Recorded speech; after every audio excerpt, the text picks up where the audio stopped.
Trevor, you're a boxing trainer, right? I'm a boxing trainer. Extraordinaire.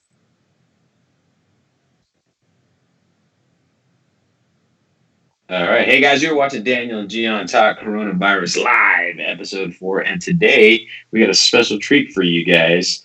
A special guest, co-host of the boxing podcast and boxing trainer extraordinaire, Mr. Trevor Sombrano. How you guys doing? We're all dealing with. Well, we're all dealing with. I guess it's the second week of being on a pandemic lockdown. So, we're all just getting orientated with our day-to-day lives of living indoors.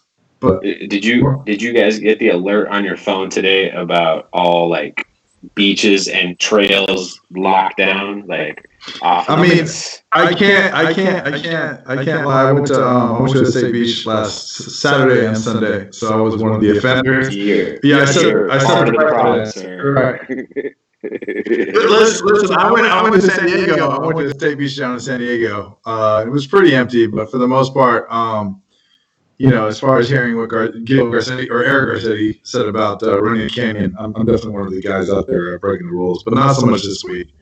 Listen, last weekend, my wife went with my kid to ride the bike around the park, and we weren't the only ones. People were running.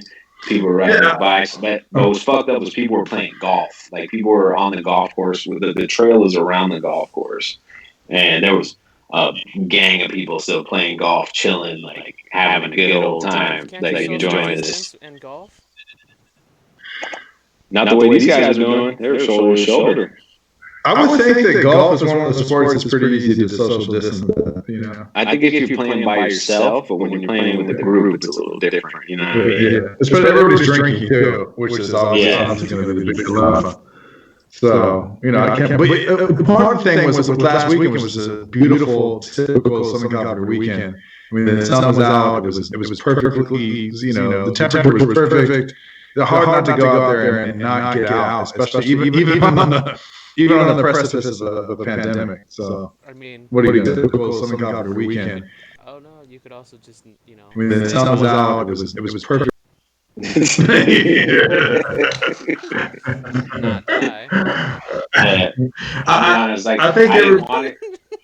I didn't want to go to the park. I did not want to go to the park because what I've been doing with my son is we'll go out and he has a tricycle. He's 2. He's almost 3, and he'd hop on the tricycle. I'd push the tricycle, and we'd go around the neighborhood. Like, we live next to a bunch of houses. So we're walking around the neighborhood. There's nobody out. Maybe somebody drives by and says, "What's up?"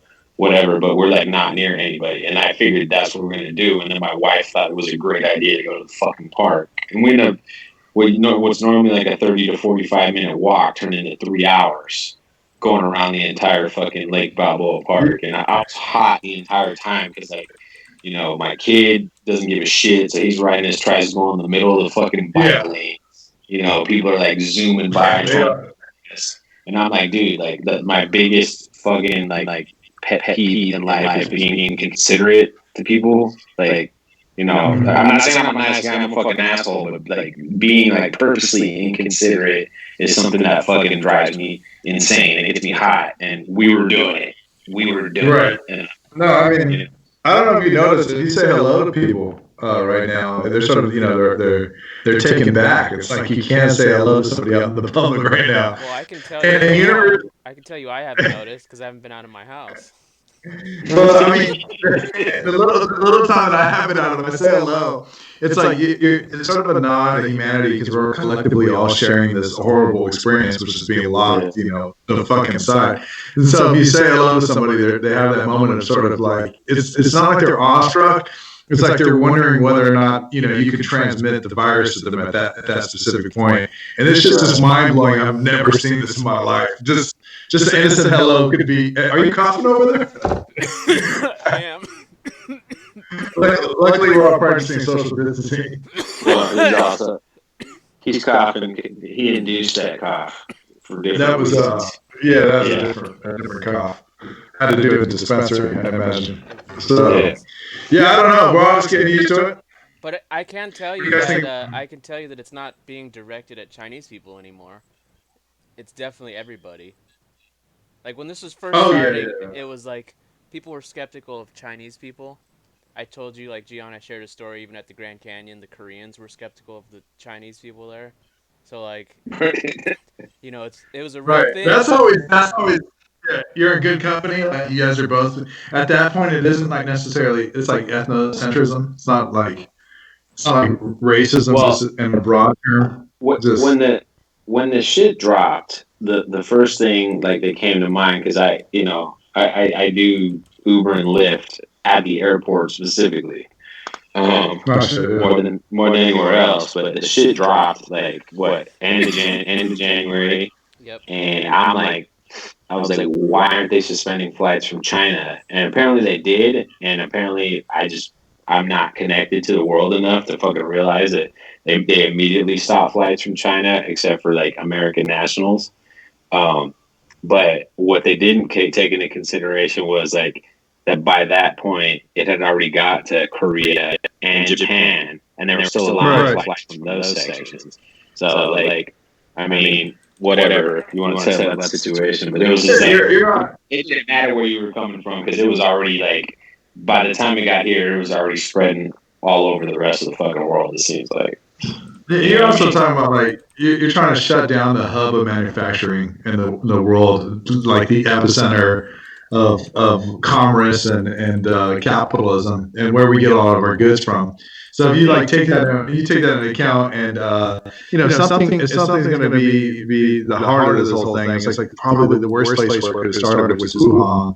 And especially when you know that there's just a ton of business that's being done and a ton of flights that are going in and out of China, whether that be to Italy or to even Spain. My friend said to me, he goes, "I don't understand why the Italians got it," and I kind of had a theory that perhaps with the Italians being so tied to the textile industry with fashion and needing leather and so forth, just because something's made in Italy doesn't necessarily mean that the cowhide is from Italy. That perhaps maybe the reason why it popped off there in that part of Europe is because there's so much business being done right there. There's the other factor as well, and that's Chinese people love fucking Italy for Yeah, there you vacation go. reasons. Yeah. Like I went to USC and my student job was like dealing with the international students, which meant dealing with 90% Chinese because that's the only international students that go to college anywhere in the US. Hold on. And I'll be right back. I'm gonna do a test. I just want to listen to the stream, but outside the room. okay, yeah, and all of them were obsessed with Italian food. All of them were obsessed with Italy. Like that was always a top vacation spot. So yeah, everybody seems to go there. I mean, it's a popular spot for vacationing in general, but it's just one of those things where it didn't surprise me that Italy got hit and not the rest of the European nations as much. You know what I mean? But anyways, we got all fucking day to talk about this Corona shit. We're locked up, but let's talk a little bit about your boxing stuff, man. I listened to the podcast with you and Garrity. I know you guys have been offline for a little bit, even before this shit came down. But how's that going on your end, man? I mean, how are you dealing with this? I mean, what else is this your main source of income? Training? This is my training is my main source of income. I can tell you that. So the last thing that I did is I was doing the marketing and some of the social media and some of the PR for a Bash promotional show in the Valley, which was a professional show. It seemed like literally, I want to say about 10 to 15 days after that, we had a fighter that I trained in Long Beach, that was trained out of the gym with the other trainer and I out of Jack Rabbits in Long Beach that had a fight coming up. It would have been, I think it's this weekend actually. But I mean, obviously that didn't come to fruition. We had nationals and, a bunch of tournaments for amateurs. Obviously too, we're all cognitive and aware that this thing is going around, and a gym is sort of, as you can imagine, it's just like there's a lot of kids that are sweating all over the place and a lot of fighters. Yeah, it's definitely probably one of those places you're more likely or susceptible to catch a virus. Certainly than if you're just sort of, walking aimlessly around at a beach or something. So, I mean, with all that coming into account, is one of those things where where I talked to the other guy that runs the gym, and we both sort of collectively came to the agreement that we had to shut the gym down, and we weren't. To be honest with you, I would say that our reaction was sort of like parallel to the reaction of our own government and the Western world as a whole, particularly the United States, which is we were sort of laissez-faire about it and probably didn't get on it as quickly as we should have. So we closed probably about 12 days ago. And it's just, obviously I haven't had anybody there, but leading even up to a 21-day window, if not even a month, we sort of, the writing was on the wall. And, but what are you going to do? I think everybody's hoping for that there would have been some sort of vaccine that came into play. And, it's hard. So boxing is one of those businesses where it's a grind. You're always trying to put your fighters in a great position for another fight where you make more money. We're paid a percentage of whatever the fighter's earning. So, we get 10%, and that's split with another guy and I. And, we had a fighter that was fighting on TV that also would have fought, that would have had a pretty good, healthy payday in April. And that's not gonna happen either. But, what can you do? This isn't shit happens. I mean, but it literally is shit happens. I mean, this is at the hierarchy of shit happens. It's just unbelievable. So yeah, I mean, we're seeing it now. Like every sport is shut down. Like they just shut down the last soccer league last week, and so there's like nothing. The only sports league going on is like League of Legends, like the video game, the esports. That's the only stuff that I played DraftKings, and they're doing simulated Madden fucking games. People are betting on the fucking simulated Madden games right now. Like it's fucking insanity, man. It's crazy. No, this has never happened before in our lifetimes. Never. You think about man and I think Noam Chomsky is the sort of political writer from MIT, or not writer but academic. He talks about like man, his capability of being able to keep statistics on sports. Whether that be somebody's vertical jump, or how fast they run a 40, or their interceptions, or whatever it is, their completions, yada yada, et cetera, et cetera. And that with sports, since the times of Rome and the Colosseum, that has been there to sort of take our attention away and actually think. And so when this all came about, it wasn't just boxing. It was like boxing was getting taken out, and then the NBA obviously got taken out because all the guys were coming down with Corona on the Nets and the Lakers. Yeah, and then soccer. I'm like, we see soccer go down in the world, and then I'm like, well, I literally was thinking, well, can I watch Formula One? And then that's going down, and it's just like, wow, this is, I've never, you talk about a complete deconstruction of this male archetype in our lives, which is sports. It's pretty insane. What can you make of it? The only thing we have going for us right now is pro wrestling, and then I watched an episode the other day, and I was like, wow, like this never felt more like a soap opera than it does now. Without having an audience, it really, really feels like I'm watching Days of Our Lives. Like just the acting is just as bad. The same kind of like over like melodramatic stuff going on. And then they have, their action sequences, but not having that live energy there, it's a different product, like completely. It almost, I'm wondering, like, why don't they just pipe in like fake crowd noise? I think they should. Yeah, why not? Why not? Who's going to get angry at it at this point? Showtime Boxing had about 2 weeks ago on a Thursday, they have like every week they usually have fights, not big fights, but anyways, they had a fight with no audience, and I checked in, I watched it on TV, and frankly, it was kind of eerie. I mean, it's just like here you see professional fighters, and one of the guys is a prospect from Los Angeles, or really from the desert areas, much more so than LA. But his name is Brandon Lee. He's got a big, this is a big up and coming star, and he's knocking people out, and it's weird to see him going there. And he doesn't have anybody with him besides his team. Nobody's in the audience, and just the people from the commission are there.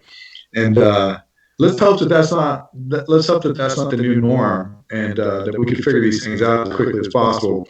Because just the enthusiasm and the feeling of being a spectator in any sport, whether it be hockey or basketball or baseball, we definitely want to get that stripped away for a long time. Uh, that could do some damage. So, and I got to think too, as a fighter. I mean, I always hear people. It always pisses me off when someone's like, "Well, I did what I had to do to win." Like that shit pisses me off because it's like, dude, I get it. You're putting yourself at risk. You're risking your health for this. You're getting damaged, but at the same time, like, you're an entertainer. The only reason why you're out there fighting someone else is to entertain people in the audience, and like, not you got to feed off of that. And I'm assuming like a lot of fighters having that many people in the crowd gives them energy to really go out there and put on a fucking show, and not having that go on, I mean, I guess it's better for like those we used to call them, batting practice heroes when I played baseball. You know what I mean? Like, guy would rake when it wasn't a game situation, but not being able to perform underneath the lights. Right. Yeah, it was just. I mean, I can tell you that I had a fighter that fought for the heavyweight championship of the world in the Wembley Arena at the UK in the United Kingdom. We came in as the opponent. Yeah, it was huge. We came in as the opponent, and I can just tell you the feeling of walking through that tunnel in a building that was almost sold out, and then calling us Yanks and even throw shit at us. And just the pressure that went along with that, and being just part of the team, and not being the fighter. So anybody that tells you that these things don't matter, whether the crowd is with the fighter or the crowd is against the fighter, they probably haven't performed at a level like that. And like you sort of inferred already, the accolades that come along with that, it's a huge deal. When you beat somebody, I mean, part of you is beating somebody because this is how you put food on the table. Part of you is beating people because of ego and pride. Part of you is beating people because you don't want to get dogged out in front of your wife or your girlfriend or your mother, or get stopped in front of your father. So there's so many different variables that come into play. But I can imagine that's not just exclusive to boxing. That's something that is involved in all sports. So nobody wants to get struck out at the plate either. Right. Absolutely not. And there's a difference striking out in front of 10 people and striking out versus 50,000 people. It's a different feeling altogether, especially if the game's on the line. You know what I mean? But are you? Do you follow MMA at all? I'm starting to follow it more so because the skill sets are just starting to get so developed that it's interesting to me. Right. The guy that comes to my mind is is this the Style Master? Oh yeah. Style Bender. Yeah, Style Bender. Yeah. There we go. The Style Master. Israel. Yeah, I love watching this guy fight. He's got an incredible acumen for distance. He sets up his traps very well. He's very patient. And he tells a lot of lies. And what I mean by telling lies is that he'll convince his opponent that he's up to something else with the intention of getting something else done. And that sort of level of cerebral fighting is something that, for the most part, I've only seen at the very high levels of boxing. And now to see it play out in mixed martial arts, immediately when I'm watching him, I'm just a fan. I love watching his craft. I love watching his process. So I'm not watching mixed martial arts, and I definitely don't know anything about it. But there are a lot of fighters out there. The other one that comes to mind is it TJ Dillashaw? I think is another guy. But I enjoy watching him. He tested hot for that. Oh, really? What did he test hot for? It was for what Lance Armstrong did. It wasn't steroids. It was EPO, sorry, not steroids. Yeah. Well, there's a lot of abuse with EPO. There's been rumors that I don't know, Evander Holyfield has a left collapse ventricle, or a part of his heart that's collapsed, and a lot of people attributed that to metropolitan abuse. And honestly, Shane Mosley got popped with Balco, and EPO was part of that as well. It's not like most of these fighters, not all of them, but there's a lot of them out there that when money is on the line, and their ability to make millions versus their ability to just get by with sponsorship. Sometimes God, how do you politely say this? Sometimes the morals just go out the window. I mean, that's just so. Hey man, I look at it this way because it's across all sports. Like a few years ago, they put out that report, and it was like 80% of the guys on the report, and I think it was the Mitchell report. 80% of the guys were Dominican. And I see that, and I'm like, okay, let's go into the thought process here. Every single one of these guys came from fucking dirt. Every single one of these guys, poverty. Somebody came along. They were 8 years old. They were like, okay, this guy's got a nice frame. We can feed him, fatten him up, and just have him play baseball till he's 16. And if he shows any acumen, he's going to get drafted and go to the major leagues. And if you tell one of these guys who's and this is not exaggerating, who lives with dirt floors at their house. They have dirt floors in San Domingo. They don't. Some of the villages don't have like running water or running, like plumbing. They got to shit outside and do their thing outside. And if you tell them, hey, if I shoot you up, you're gonna go from making, $2,500 a month riding the bench in the minor leagues to, potentially $15 to $20 million. Almost every single one of them is going to jump right on it because they're not thinking about the moral aspect. They're thinking about, oh shit, I'm going to be able to get my entire family, including my extended family, out of this hole and to another level. Like our lives are going to completely change. And it's like, I don't know, man. If I'm in that situation, I'm not thinking about,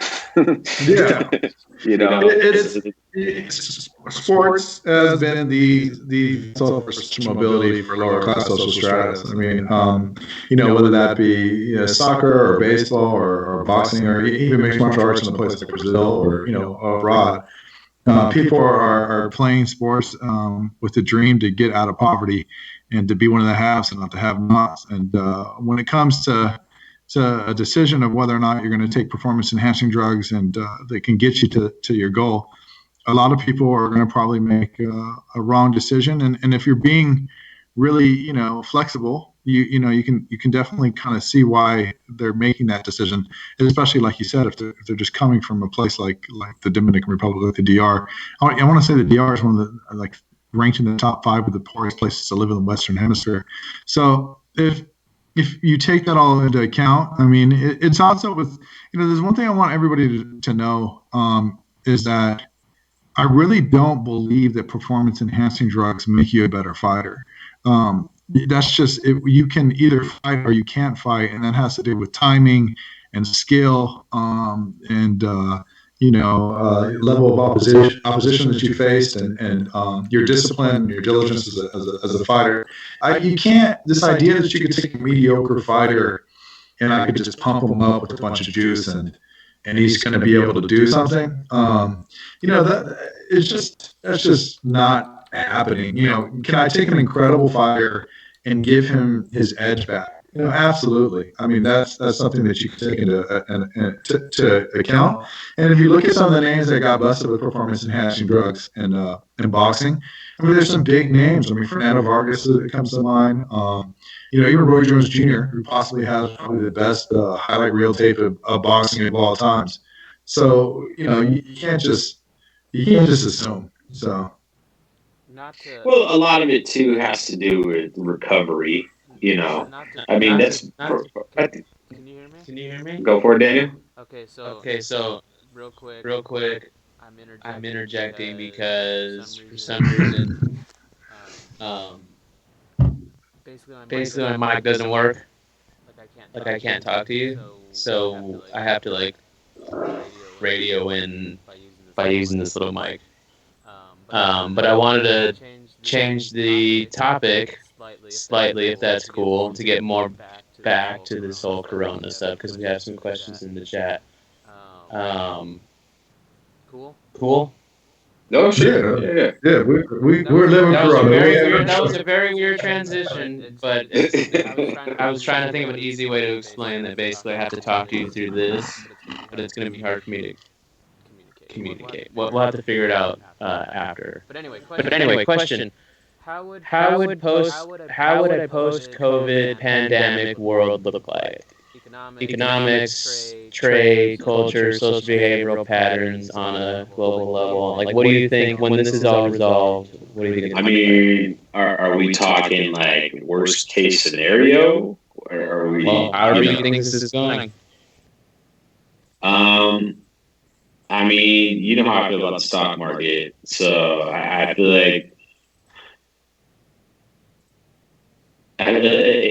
like people are definitely. I don't know yet, man. Because the problem is, dude, people aren't taking it serious now. There's still a lot of people who aren't taking it serious. Going to the beach.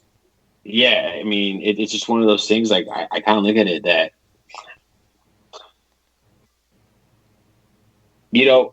a couple episodes I said that this could cost Trump the election. I said this could, because the way he's handled it has been fucking terrible.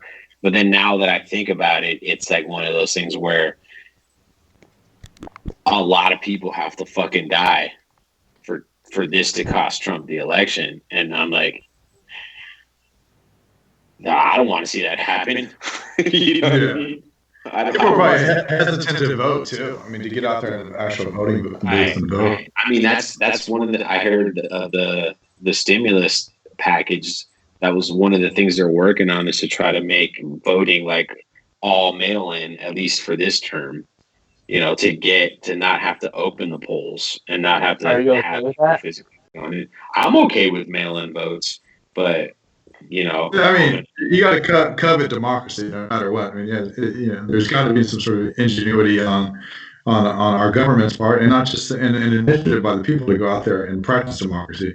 I mean, even if more so in a time of disarray like this, and just when things are going smoothly, and it's just a typical. Not to say the presidential elections are typical, but it seems like ritual, which it doesn't this year. This is very important we go out there, and I can tell you that. With a post-apocalyptic world, with the COVID thing, that it scares me, because when you think about what I can only maybe describe as the tentacles of influence for this big mechanism as a whole, which is commerce, which is capitalism, which is mercantilism, and so forth. You think about all these tentacles that, like I said, the hub of manufacturing has been taken out. The hub of technology, which is more or less the Bay Area, is under attack.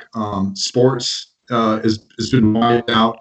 Entertainment and Hollywood is not the same, and the list can go on and on.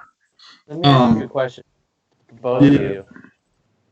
Doesn't this kind of prove, and this is like maybe a twisted way to look at it, but the effectiveness of some sort of chemical warfare like virus, if they were to make something like this and unleash it? Oh yeah, for sure.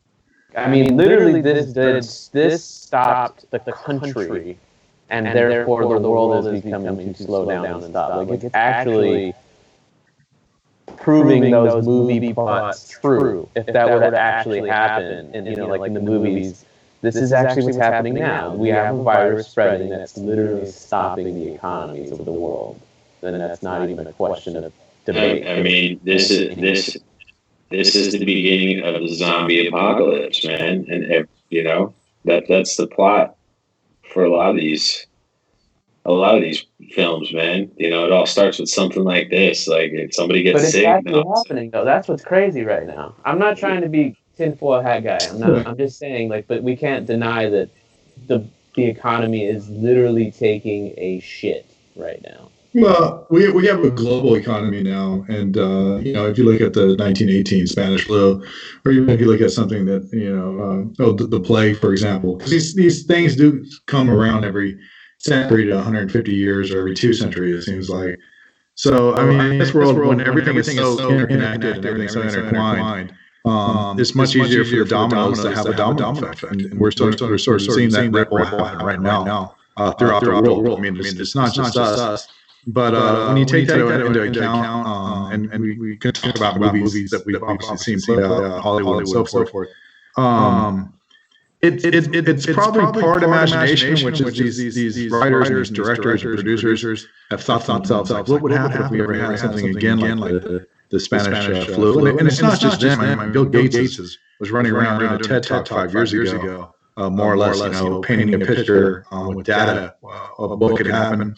So it's out there in the consciousness, and we're seeing it come alive. But it's one of those things where it's like a black swan event. It's just sort of unprecedented, and nobody's seen it before in modern times, where we have social media platforms and the ability to see what's going on in the world. And with that, there comes that part of like where it's much more efficient for that fear mechanism to kick in, and it's much more efficient for things to go into complete turmoil. And that's not always necessarily a good thing. And but no, like, to your original point, Daniel, what you said, this is absolutely proving that, there is a vulnerability of the world, particularly if there was some sort of chemical attack. So, scary shit. I mean, or it's like that fucking Mark Wahlberg movie where the plants are killing everybody. You know what I mean? That's... I like the M. Night Shyamalan movie. This is Mother Earth letting us know, hey, you guys, look, we already talked about it in the last episode, 2 episodes ago.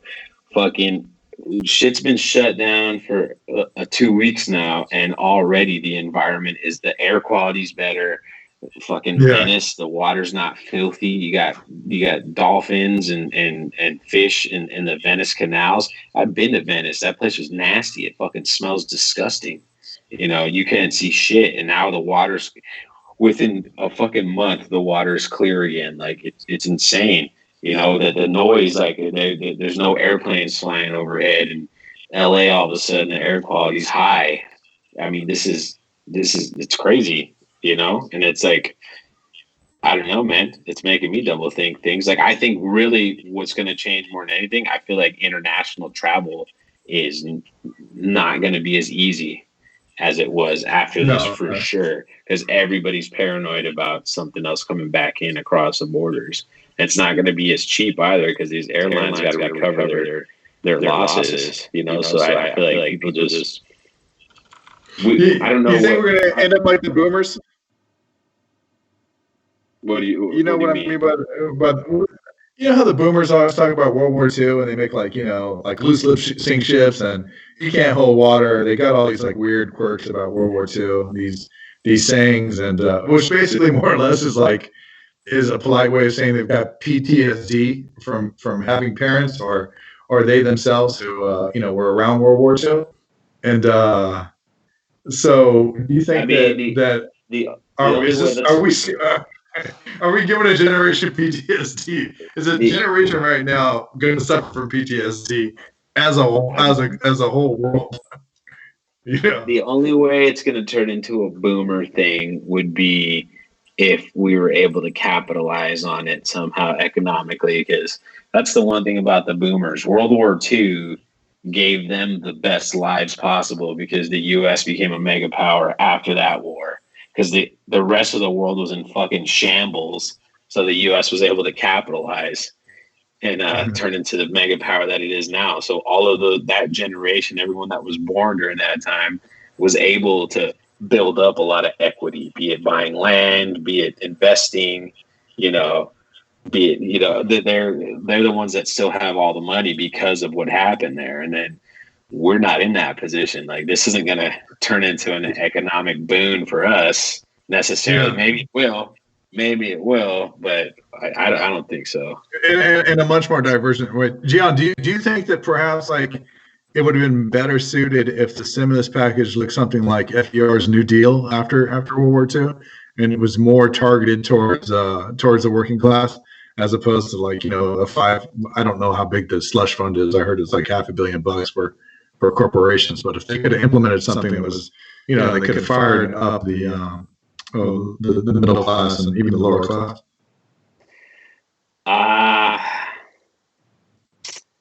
I mean, it's tough to say. It's because a lot of, I feel like what World War II did more than, not with our government for sure, but just speaking about the New Deal in general, I feel like not necessarily the New Deal as much as what really built up the country was the GI Bill. And all these guys came back from the war and they were given tons of fucking money to go to school and tons of money to buy houses that were dirt cheap at the time. So they were able to become, you had a lot of working class guys whose parents, most of them were immigrants that that barely got past the fourth grade. And now these guys are going to college, the GI Bill turned college into something not others. I mean, if you think about it, like a lot of the presidents at the time weren't even college educated. Didn't have college educated. Yeah. It was definitely a fast track to wealth accumulation. Yeah, for sure. Absolutely. Like it was. That's why that's the times that everybody talks about being like the best times. Back in the old days. Do you consider Trump to be a war president? No. I want to give him the benefit of the doubt and say that I don't think any POTUS out there wants to be in this position. I don't know. I don't think any president of the United States. Consider him okay. That's fine. You can say that, but do you consider him a wartime president? I mean, I don't. You see, I didn't blur these lines. Reagan did. Okay. Okay. How about the war on drugs? Bush, the war on terrorism. Since you don't want to answer. Somebody had a war on poverty. I think. I don't. It's. I think he is. I think he is a wartime president. I think dealing with a situation like this is literally because he's leading the country by what he says every time he puts himself out there. He has to. He's the face of the country, so he has to report in all the time. We're all home right now. This would be no different than, I mean, it is different. Don't get me wrong, but it would be no different than if there was some sort of invasion of enemies coming in. They were telling you to stay home, Yeah, but obviously this is a virus, so it's not the same. So there's more guns in America. No, I'm kidding. We'd be out in the streets. No, but there's more guns in America than there are people. I think also. But I'm just saying. I think the main difference that I see is that he hasn't federally mandated anything. Like everything that's being done right now is being done by state governments. He just made GM manufacture masks today. That was what he just ventilators. Ventilators. Well, I read masks. Haynes is supposed to do the masks, right? I could, I don't think anybody wants to be in the president's place. It's easy to chastise him, and there's certainly things that he should be taken to task with. But just like I try to keep in mind that no president would want to be in this place. It's also a weird thing because in the beginning of the pandemic, this idea of the private sector coming in and being much more efficient and coming in and filling that void of resources that were needed.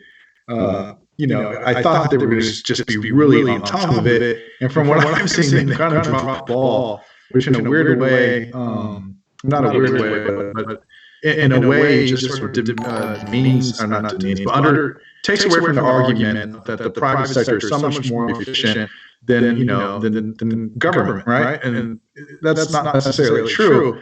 I mean, if that were true, this is probably the perfect time for it to play out. And we'd see the private sector, stepping up, and there would be no shortage of ventilators and no shortage of masks and no shortage of other gear, protective gear that the hospitals and so forth need. But no, I mean, that sort of thing, I think we walk away from this and we hear something like that, which has been very, very much an economic trope, that we can maybe take a look back at and say, yeah, that might not be the case. Yeah, I'm absolutely with you on that because I feel like the countries that have handled this the best, they They didn't depend on the private sector to save them from what's going on. And the second wave is coming. Oh yeah, second. I mean, China tried to reopen the factories as well as the movie theaters, and as of today, movie theaters and the factories are all closed again. And apparently, according to people in the chat, over 21,000 people lost their phones again. oh yeah, because that was the Chinese keep losing phones, right? And I also don't trust.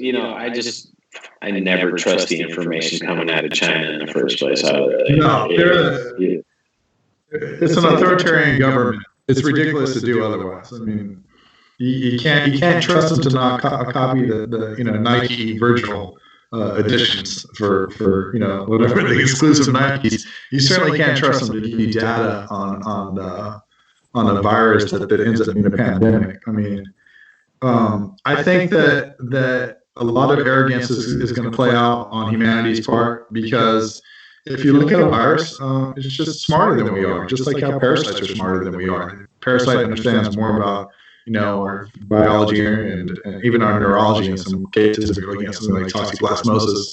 And a virus understands more about us than probably our top scientists. So that's why they're all trying to play catch up. But yeah, in the end, science will win. It's just gonna take a while. But this idea that we can just go back to business as usual when we haven't rectified any of these things is a bit arrogant, and and that's being sort of abstract about it, because it's going to cost lives, and they should be, that's not good. We all need to be responsible and practice, social distancing and everything else. So, well,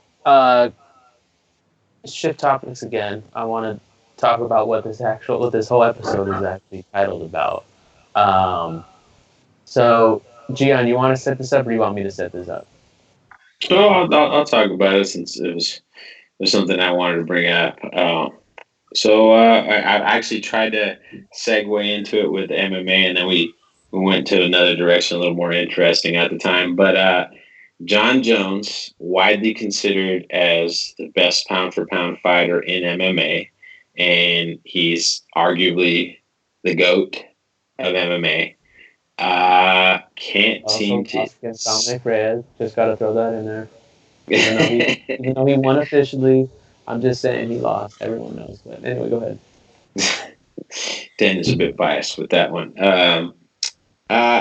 He can't seem to keep his nose out of trouble, even with this fucking lockdown. Like, we're all thinking, okay, coronavirus. You're gonna stay home. John Jones' past? Are you familiar with his past? Yeah, I know that he got caught with coke, right? I remember that. And then he got popped hot for coke. Give Trevor a little more depth. He's been popped twice for trace amounts of PEDs. One time he said he blamed it on like liquor or gas station dick pills. Right. It was like androstenedione or some shit, or I remember reading about it. It was I don't know if it wasn't high test levels. I think it was high estrogen levels, which is always like a red flag for masking. To mask it. Right. Yeah. He said it was dick pills, and they're like, oh, yeah, sure. And then he got popped again for having... Well, they said it was because that was used to mix with cocaine as like a...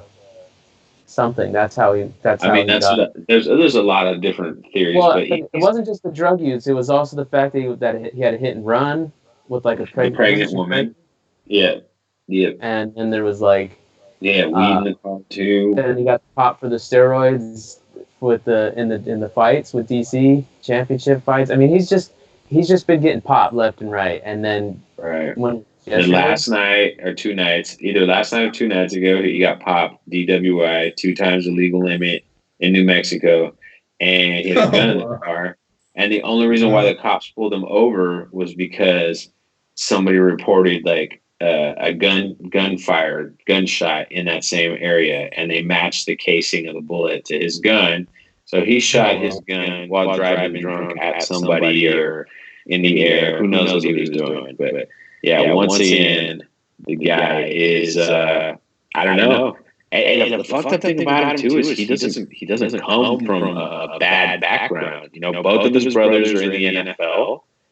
His parents still together. His dad, I think his dad's a preacher or a pastor from a church.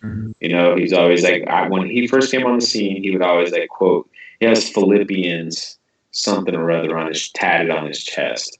So, you know, always seemed like a very Christian guy. That was his angle. And then you started kind of seeing the cracks in his armor a little bit because he would do these interviews and then he would say some fucked up stuff to the other fighters too. That was like a little like, not like he's not creative. He's not a good shit talker. But he would say something like a little like, "Wow, dude, why would you say so?" He would always be like a bully.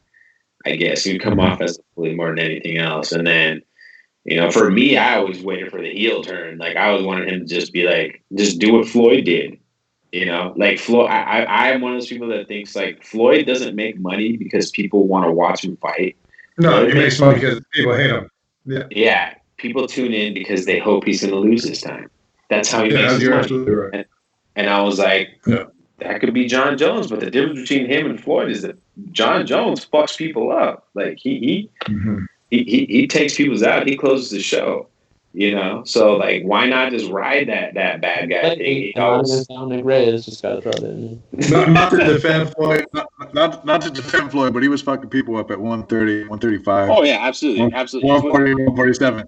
Once he went up at 54, though, he wasn't. He didn't have that pop anymore. Once he moved up in weight, and I want to say that power wise, his glory years were definitely 130, 135 for sure. And he said, stop somebody with a damn jab, which is pretty crazy when you think about it. Yeah, but he's a small guy.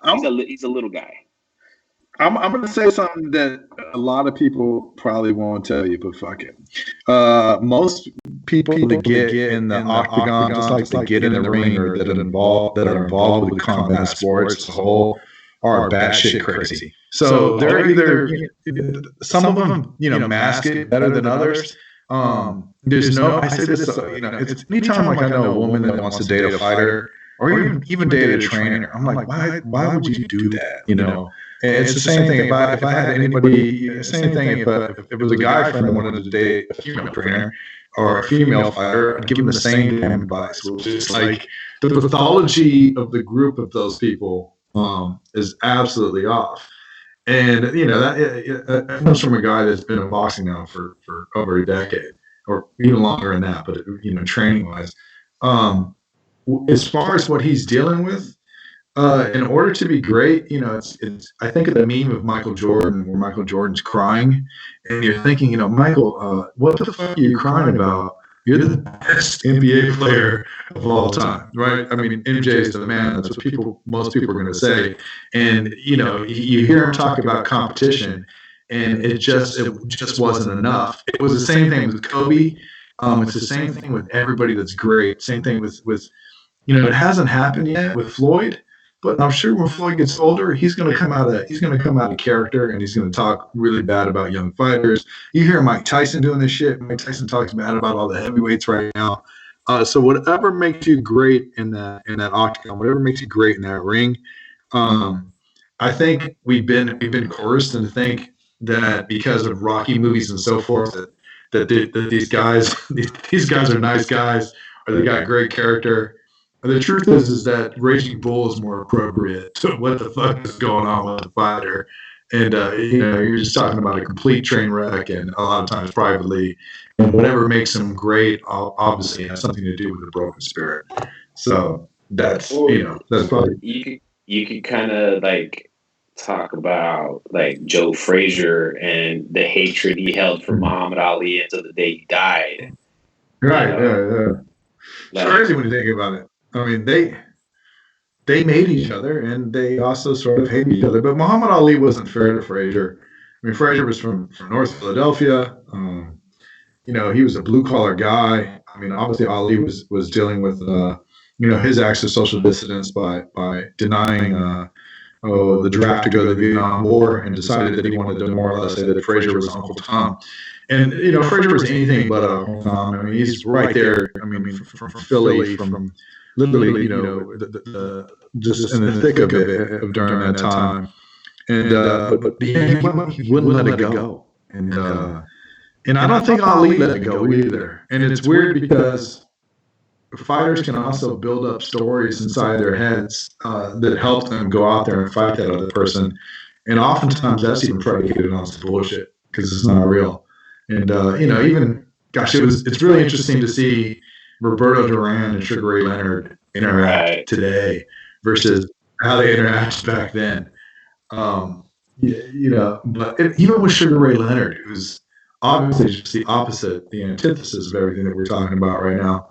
But yeah, man, Sugar Ray Leonard had a fucking switch. He went from zero to sociopathic, psychopathic killer in that ring within seconds. So it's what makes him great. Obviously, you don't want him to have a rampage thing where he's fucking crashing his car and going on a high-speed chase and doing dumb shit, under the influence. But shit, I'm never surprised, and it also has to do with boxing has something that I think is much more put in place, which is you got a lot of babysitters in boxing. The guy that I purchased for named Jesse Reed, 23-year-old champions, and he was known to deal with all the crazies. Roger Mayweather is one of them, and Johnny Tapia, who was just another absolute fucking crazy.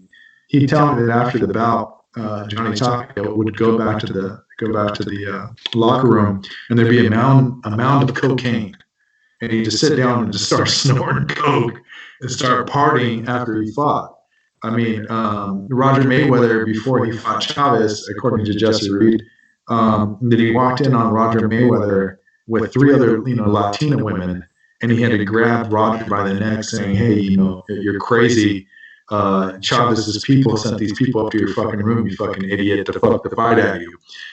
So when you don't have great babysitters around you, which I'm not, I don't know John Jones people, but that might be the problem. So we're all willing to babysit though. Let him know. I'll look after him. Make sure he doesn't let one go off in New Mexico and get himself a DUI. So. Yeah, you need a strong personality. Usually, that's a trainer. That's somebody that's management. That's somebody that can come in there, grab the fighter by the neck that everybody else is absolutely fucking scared of, and check him. And that's just the reality. If you don't have that kind of personality around your team, then you got a bunch of yes men. And anytime you have yes men with these greats, even when we talk about Customado and so forth, and Tyson, and how quickly things went downhill. When you don't have an authoritarian figure in there, shit's going to get wild, especially with a great fighter. Not to say that they're all off, but they're all off. Well, with Tyson, too, he I don't know if you listened to his podcast, but he would talk about how Customado hypnotized him. He would use hypnotism techniques on him to keep him controlled or headed in whatever direction he needed to. And obviously when he passed away, that's when we see it all kind of go away. And then hooking up with Don King as well. My son wants me to go to bed. He's coming over here. Hey, puppy. Vete con mamá. Okay, I'm coming right now. So you think John Jones needs just a mentor figure, or just someone literally? Probably. It's over. Someone assertive, someone also to help him. I mean, that he needs somebody in there that he can trust, and is also going to tell him basically not to do that. I mean, I know it seems like fighters have such a huge responsibility. The guy's got to stay in fight shape year round. No matter what, they're not going to speak on the fact that every fighter, when they get in the ring, they realize that it only takes one, and they're literally putting their lives in the line of fire, because it's. More stories are coming out where you see fighters that have had damage, and they've lost their faculties and they're not the same. And it's an incredible amount of pressure. Not to say that other athletes don't feel pressure, but it's definitely a different sort of pressure when you're dealing with your life, and that is you're in the fight game. So it's easy to look at him and say he's doing this and he's doing that. But as far as I can understand, is knowing the little that I do about mixed martial arts, and obviously a lot about boxing, It's not an abnormal case. I mean, I'm sure he's not the first. Like I said, Rampage had his moments. Chuck Liddell. I mean, I think there was footage of Chuck Liddell doing cocaine on the floor of a UFC, like as a spectator. So here we go, right? And so, the guys that I like, the Diaz brothers, right? Shit, I know these guys get themselves into predicaments as well. So, actually, when it comes to the Diaz brothers, they seem to get themselves into shit at the fights. Like, but on the streets and just in general, they keep their noses pretty clean. Yeah. You know what I mean? Like, they're very, like, Nick runs a lot of these Tough Mudders and whatever kind of like endurance events. He's big on that. And yeah, they actually, all they do is train. Like, that's the only thing they do is train. And they don't really, I think they're both vegan now too. Like they went vegan in the last couple of years, and they have that street Stockton 209, image. Yeah. Bring up, but like I think that was like more from their younger years, and now like both married, they got kids, and it's work. All it is about getting paid for them. So it's kind of weird when boxing personalities and MMA personalities are very different, and the main reason behind that is a lot of these dudes, most MMA guys are educated. Most of them are most of them are college wrestlers, and there's no such thing. They come from a different pedigree. Yeah, it's not. There's no such thing as pro wrestling other than WWE, AEW, whatever. There's no like professional next level for wrestling. So if they want to keep doing it, the only step is doing MMA. So a lot of these guys, 4 years in college, they got their degrees in sociology or communications or whatever, and they don't come to the streets the way a lot of most boxers do. You know what I mean? Yeah, most boxers are definitely from the streets. Yeah. So you definitely They still got to get up though. Yeah. They still got to get up. I mean, I think if I didn't wrestle, but being or even doing jiu-jitsu, being tapped out. Versus having someone just kick you in the head or punch you in the head or wherever. It's also too like the way that a fighter conditions themselves. I see this a lot of times with young kids. We'll have young kids that we're training. I mean, they're just young, like 10 or 11 or 12, and we purposely do a lot of things that will break young kids, but we also are breaking them always with the intention that we're going to build them back up. It's no different from the military, right? And when you're doing that, you kind of see in a really weird way their personalities get fractured, and you see it's like a metamorphosis. It's like a rebirth of a character. And all of a sudden, they're just you take this kid. A kid that comes to mind is a kid named Gentillo. We did this thing where we hit the kid with a stick on the stomach. The stick on the stomach really has nothing to do with your abs. It has really to do with his mental fortitude. We're doing it to a 10-year-old, 11-year-old. I mean, this happens at the gym all the time. Yeah, you've been hit with the stick. I always tell we talked about this before. Usher got hit with the stick, the R&B guy, and he didn't last like 10 seconds. And I've got kids that will go like 2 minutes. So Gentillo was a kid that was always crying, and now Gentillo just sits there and takes it. And let me tell you, Gentillo was a kid that was getting in the ring and was kind of timid, and now Gentillo's a kid that is undefeated with 12 fights. He's like 12 now. So that there is a parallel. I mean, with the guys that are in mixed martial arts, that it's one thing to be tapped out, which I'm sure is definitely defeating, and but it's nothing to get knocked out, right? It's nothing to get clipped. It's definitely another thing to get shit. I would never can imagine what it's like to get hit in the leg and my leg breaks or something. So I think that they're too on a learning curve of dealing with this, because for them it's brand new, which is a lot of college athletes, college wrestlers that are getting into mixed martial arts. They don't have 120 amateur fights. They don't have 150 amateur fights. and they're just dealing with this fact of like, hey, I got to turn into this thing that is so unnatural, which is the mindset of a fighter. I gotta be this person. I have to adopt this character. I have to be, I have to look after my own interests, and I have to sort of adopt the pathology of of a psychopath. Every decision that's being made is about what's going to be good for me. I'm not going to have you in my life if I think that you can interfere with making my goals. I'm only going to make decisions that help me, monetize and make as much money as possible, and so forth and so forth. So, not to say that, but fighters, all athletes have a hard time. But I mean, not all athletes gotta be worried about getting knocked out and becoming a viral meme for 2 years. That's just the reality. This is a different level of pressure. So, yeah, Deontay Wilder is definitely made quite a few GIFs out there. For absolutely. Sure. Some great. Imagine Wilder too, because so much of his presence is built on what he did and his accolades, which was what he did was amazing. I mean, he was literally knocking people out. I've never seen a heavyweight hit like this. Even Ernie Shavers or Foreman, which are two, even Tyson too. I mean, some of the biggest hard-hitting names in heavyweight history. Deontay was hitting people and they look like dead bugs. Still got whooped by Tyson Fury. But yeah, you got whooped by Tyson Fury, and it's whether or not you're looking at that, and whether you're just talking about who Deontay had become, and Deontay definitely had a switch. He's a charismatic guy outside of the ring, but inside the ring, and I don't know if people realize this.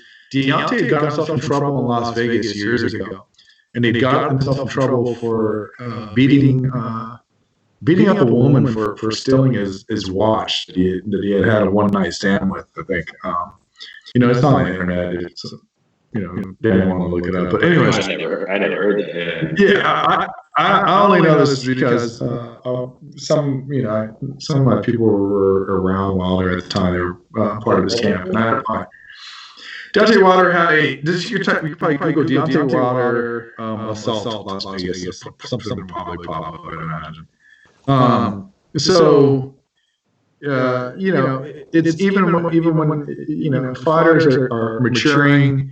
God, the worst thing you can do with a fighter, and I say this to everybody. I know it sounds really crazy. It's like, a lot of times you'll meet people and say, "Oh, I want to box," or "I want to, whatever." Even if it's a kickboxer, I want to kickbox, and they kick you, or they'll punch you, right? But a fighter is like it's very reflexive for them. They're just it's like you want to punch a cobra because the cobra might strike back. But if it's a fighter, you kind of hit them. But they've essentially trained their parasympathetic nervous system that when they feel that pain, to them it's not flight; it's an immediate kick in the fight. And it's not. I'm not that I'm making excuses for John Jones. Look, I want the guy to get his shit together, and he's definitely during the pandemic shouldn't be fucking driving around with intoxicated, letting one go off in the air, let alone if you let one go off at a person. My God.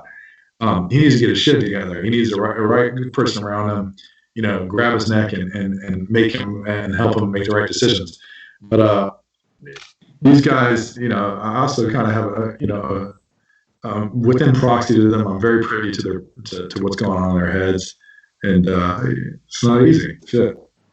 I love that Mike Tyson is so honest about who he was in there, and even there's been those moments where he said that his son came to him and talked to him about wanting to box, and he thought about Mike had thought about who he was as a person at that age, and more or less told his son, like, there's no way that you'd want to get in the ring with who I was, because he knew that he was broken, that he just was seek and destroy.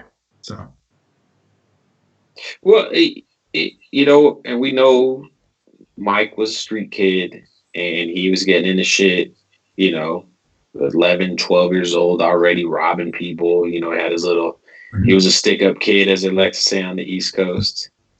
He was getting in the dirt. I know his mom. He had issues with his mom. And he turned out the way he did. He had that hood in him where if the situation came up, the hood came out, and he was a young guy. He got rich. He came big at a young age, a very, very young age, right? He was the youngest heavyweight champion of all time back then, right? In '86 or whenever he got the lineal championship, right? So like you just got to think like being 20 years old, 21 years old, and having all this money thrown at you when you never had any money and all the accolade. And at the time in the mid 80s, the heavyweight champion of the world still meant something, so he was celebrity. How old would Mike Tyson have to be for you to say yes to a fight with him? Me? To fight Mike Tyson? Yeah. I mean, I don't think that anybody. Serious. Like Mike Tyson's still dangerous today. If he was 87, would you be like, all right, I'll fight Mike Tyson? Yeah, I mean, man. There's that video of that old dude in the boxing gym fucking some dude like 25 years younger and 30 years younger. So at what age would you be like, I'd fight you, Tyson? I don't think. Maybe if he's in a walker, I don't know. Tyson is there's something different about champs. I mean, it really is like you're the alpha male of the alpha males. Like you're fucking off. I spent a lot of times. I was trained by a world champion named Gennaro Chicanito Hernandez. I also spent a lot of time around Shane Mosley. These guys will they will bet you over quarters. Throwing quarters against the wall. They want to beat you at snowboarding, at basketball, at ping pong, at Pictionary, at Monopoly. I mean, these are competitors. And they're going to get angry if you beat them at tetherball, whatever the hell it is. And so it's if they lose, they're going to make you go again immediately. Right. Kobe had talked about this. And Kobe had said that he didn't have a Michael Jordan thing. He just said Michael Jordan was just that Michael Jordan continued to want to bet on everything. It could be golf, it could be ping pong, that he just wanted to win at everything. And Kobe basically said that he didn't have that character that Jordan did, but anything that he was vested into, that he absolutely wanted to compete in. But Ale says, Mike Tyson still going to be a killer. I can't beat a Corona stricken Mike Tyson. You probably can. Mike Tyson would still whip my ass. He did a video like 6 months ago, like where he was just like showing somebody. Like, we're showing somebody angles. Yeah, and he was still. I was like, this motherfucker's still moving. Like he's still. He's still the head movement still looked like his feet were still quick. I was like, motherfucker's like 52 years old and still like. People don't get it. I mean, I think that because men because every man can throw a punch. Like that's reality, right?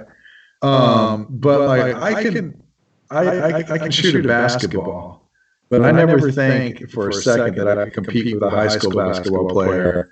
Or a college basketball player, a professional basketball player. I'll hear people it's just the amount of skill that they honed and the craft that they acquired. This sort of like Mike Tyson, God knows how many times Customado had to practice those goddamn angles. I'm going to tell you, just by being a trainer that does some of that same shit, thousands and thousands and thousands of hours or some Malcolm Gladwell type shit. Like it is locked in, and the few street fights that I have been in, it becomes very reflective. It's like with boxing, there's kind of three different parts of boxing. When you're boxing, you can be very cerebral. You're thinking. But when a fight breaks out, and you bite down and you just let your hands go, right? Mike Tyson in a fight, it's definitely on the street. It's a bad look for somebody. So Mike Tyson's gonna fuck you up. And Mike Tyson got in a fight with the games manager, Whack 100. You guys know who this guy is? No. Okay, so Whack 100 is a games manager. He's a very well known, he's affiliated. We'll just put it that way. And Whack 100 had gone and went in on Tupac, and Mike Tyson and Tupac, of course, were good friends. Tupac. If you guys remember this, he passed. No. This happened. They'll talk about it, but they won't release the video. It actually happened on Mike Tyson's podcast. Okay. So, but they're not releasing the video. But Tupac had passed away the night that I want to say when Tyson fought. It wasn't Lennox Lewis. I can't remember who the hell Tyson fought. But anyways, they were friends. And Whack 100 went in on and said something about Tupac, and Mike Tyson wasn't having it. And Whack 100 is no joke either. I mean, this is a dude that is he's in the streets. He's running the streets. He's certified. Not that he needs he doesn't need me to sign off on him. Certainly, this is a real dude that's out there working around. Well, hold on. Let me stop you right there, though. Let's be real. Let's be 100 right now. All right. I've seen a lot of gangsters fight in the street, and most of them can't throw a fucking punch to save their life. I mean, and a lot of them. They got a heater in their pants, so a lot of toughness comes from that. There's also the numbers game. You got a lot of dudes with you. When it comes to throwing hands, this is a very honest assessment. I mean, I'm not going to disagree with you on that. I mean, I think it's a mindset, right? So, like, a lot of guys that are on the streets are just willing to go. They're willing to let their hands go. And, for the most part, men sort of shoot their male platitudes, which is they're all, I'll hear guys say, it'll crack me up, a guy will say, I'll knock him out. And I immediately think to myself, like, well, how many knockouts do you have? Like, you got power, like you got pop like that? It's not easy to knock people out, It's easy to clip somebody when you go sucker punch them, which you see all over World Star, you see all over Instagram. But you don't see, when people are fighting, they're not always getting clipped like that. I mean, that's just, no, there's no way that a boxer that is very developed, that God knows how many, I think Tyson had like 30 or 40 amateur fights, maybe 50, I can't remember. But, I have amateurs that are 15 that have like 125 amateur fights.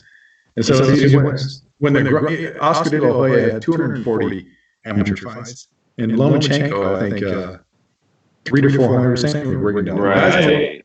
That's a lot of amateur fights. So, you're not, with someone with that sort of pedigree on the streets versus some dude that, is a street legend because he got off on 8 people. There's levels of this shit. That's just, part of the repetition, part of the reason why you guys do so many reps is for muscle memory, so that it becomes a reflex, so that it becomes so that you're not thinking, like your mind is thinking about other shit because you're going to react the way you need to when a punch is coming your way. I know they say like it's good to like kind of start kids young. Because by the time they get to a certain age, they're not closing their eyes when a punch is going in their face. They're already used to having hands thrown at them, so they don't close their eyes. They keep their eyes open, and it's just because it's reflexive. Ego too. If I start you off right now, and you're in your 30s, and you got a high sense of self. You also have a high expectation of self. And so if I bring you into the gym and you get beat up by a 15 or 16-year-old, you're probably not going to come back to the gym. I see this happen all the time. Right. And you're not factoring that 15 or 16-year-old has been doing it since they were 9 or 8, right? And now you got ego. So ego sort of factors. So you're incapable of actually putting yourself in a mindset where you're even going to be open to learn a new craft, because no matter what you're learning, there's going to be vulnerability with that. There's going to be insecurity with that. It's not always going to be natural. For some people, it might be natural, but when it gets to a certain level, it's still not going to be natural when they reach higher levels. because that other fighter might have more craft and more time in and so forth. So with all those things factoring, can't be a world champion. we could have got you. But you're right. You're absolutely right. If I get a young kid, and it's also what you're privy to, and what your environment. My daughter's up against 10-year-olds to start. I got my money on Chantillo. Definitely Cam's 11. Cam will whoop that ass.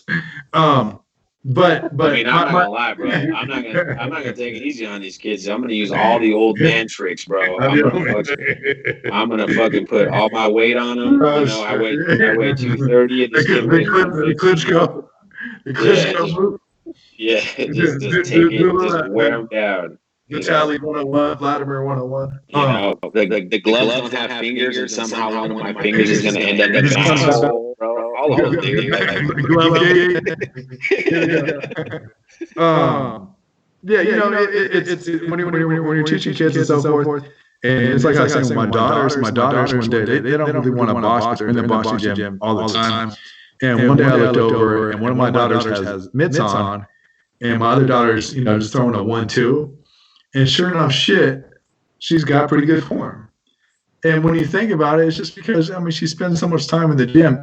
She also realizes what boxing comes with, because she sees young kids and teenagers and grown men and even me, daddy, I still hop in the ring and get some rounds off here and there. And so he understands that, they understand that, that comes along with getting hit in the head.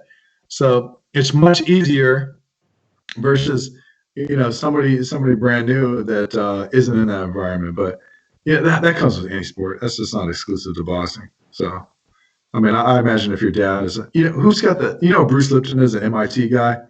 He's like, he talks to the biology of belief. When he talks about, if your father was a CEO, and even if you were a mediocre student with average intelligence, that you're still going to do better than somebody who has a superior intelligence, whose father was, just a blue collar worker. And that's because they sort of knew. That's because they were within proxy to somebody that they can emulate, and so it was much more easy for them to figure it out, because they were learning on their way to where they wanted to go, especially at a young formative age before the age of 8. So it's like the wealth thing, a rich guy, a child that grows up with a rich dad is gonna learn. He's gonna know some stuff that the other person isn't, just because their dad's not going to teach them that, or they're not going to see what their dad does. So they're going to look at money completely differently because they never had it. It's just the mentality part is a big part of it. And just seeing it all the time, you're going to develop a skill of sorts. You know what I mean? It's really what it comes down to. It's a skill that you were privy to growing up, and then it becomes a part of your character. It becomes a part of your being because you've been around it your whole life, So I could definitely see that for sure. Yeah, I definitely. There's this thing with Garrity where Garrity. I wasn't always privy to this thing called the money multiplier effect, and to watch this documentary. And Daniel probably remembers this, but I came in and said, "Hey, have you ever heard of the money multiplier effect?" Which is basically these central banks create money out of thin air, right? And to me, it was just wild because I was under this assumption that money was being backed by gold, or that even if a dollar was, being accounted for in the digital world, if it was digitized, that it too was being backed up by currency, by a piece of paper, which I was entirely wrong. So I call this. I'm talking to Daniel and Garrity about this, and Garrity went to, is it Loyola? Where did he go? Loyola Marymount, or Loyola High School? Yeah. Yeah. Oh, okay. I thought you were talking about that shithole university I went to, Notre Dame. College? It was some private preparatory high school. But anyways, he looks at me and Daniel, and he goes, "You don't know what Loyola. Yeah, he's like, you don't know what the money multiplier effect is? Like he's like, I learned that in high school, and I'm just thinking like, I didn't learn shit in high school. Daniel didn't feel Mexican enough, so he decided he wanted to go to public school in high school, and now it's just fucked up his entire life. Now he's a broke ass bitch like the rest of them. I Yeah, know. I mean, That's probably what it was. That's literally what the one thing just. Fucking Daniel got Mexican shamed into going to public school. you could have gone to any other school besides public school or no? Absolutely, I chose to go to public school. I My, bet. my parents wanted me to go to private school. And, well, my mom wanted me to go to private school. My dad said I was the one who gets to choose. So I chose. So I was living in Ironically enough, I went because that was where my first girlfriend at the time was. Oh, well, there you go. That was the incentive behind it. That makes sense. But I was living in and then she broke up with me over that summer, and then I went into high school literally knowing no one. That's you can never chase them. But I was living in Norwalk, which is kind of like a barrio, so part of town. And I didn't want to go to the high school that I was supposed to go to. I begged my parents to send me to a high school in a nicer area, which is basically like in Artesia, just because I don't want to deal with shit. So, but back to kind of what we're getting at, which is like at boxing or even in the economic world, that you are privy and it's easier to get to wherever you want to get to with whatever it is that you're within proxy to. So I don't know. How long do you think this shit's gonna last? The COVID-19? Any guess? 6 months. I'm thinking it's not gonna be till the fall. Like I feel like everything's just gonna kind of get shut down until the next school year starts up. And then realistically, like even if the virus part, in terms of infections, gets leveled off and goes down and just goes back to normal, flatten the curve. We're going to experience the effects of this for years. Yeah, but you guys trip out that the Chinese were so when we see images of China, good guess. That regular day folks got masks on and protective gear, and we're all sort of running around like like it's a pandemic lotto. Like if it hits, it hits.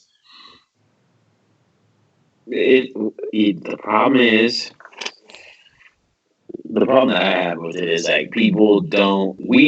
It hasn't been around long enough for us to know what the long-term effects of this are.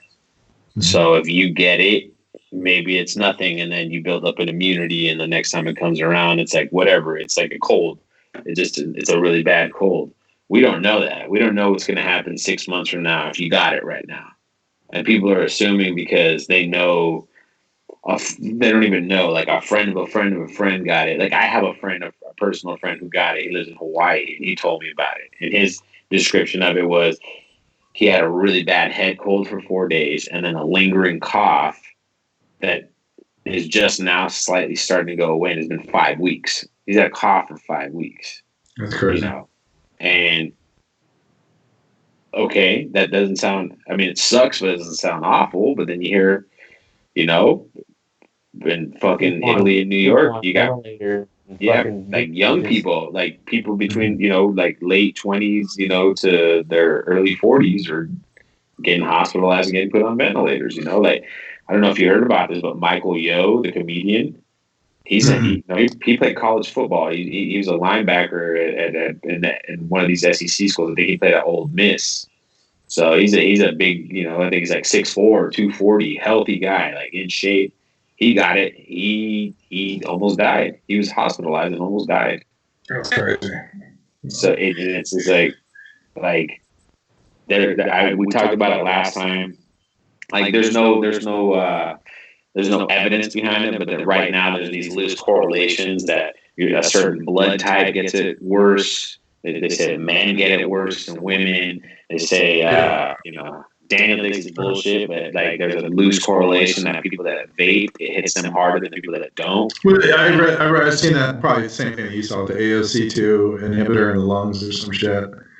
Yeah. So, but we don't know what the long-term implications of, if you get it once, like how does that fuck you up in the future? And that's the scary part about it, because maybe everybody gets it and then, whatever, everyone feels okay. But also they're saying a lot of people are getting lung damage. Like, it's easy for us to focus on the mortality rate. which is, everybody's checking it out, especially in the United States of America. We're all looking at that as, we're also checking into other parts of the world. But the other number that I think is absolutely, that we're not factoring is the amount of people that are being hospitalized with it. And from what I hear, from what's trickling out with the data, is that a lot of people are getting hospitalized, that they are getting permanent damage and scar tissue in their lungs, and that's even affecting their other parts of their organs or other parts of their bodies. And I also obviously we worry about being in Southern California, and for all the people out there that they have no idea what San Pedro Street is in downtown LA, which is basically Skid Row, which is the epicenter of the homeless population.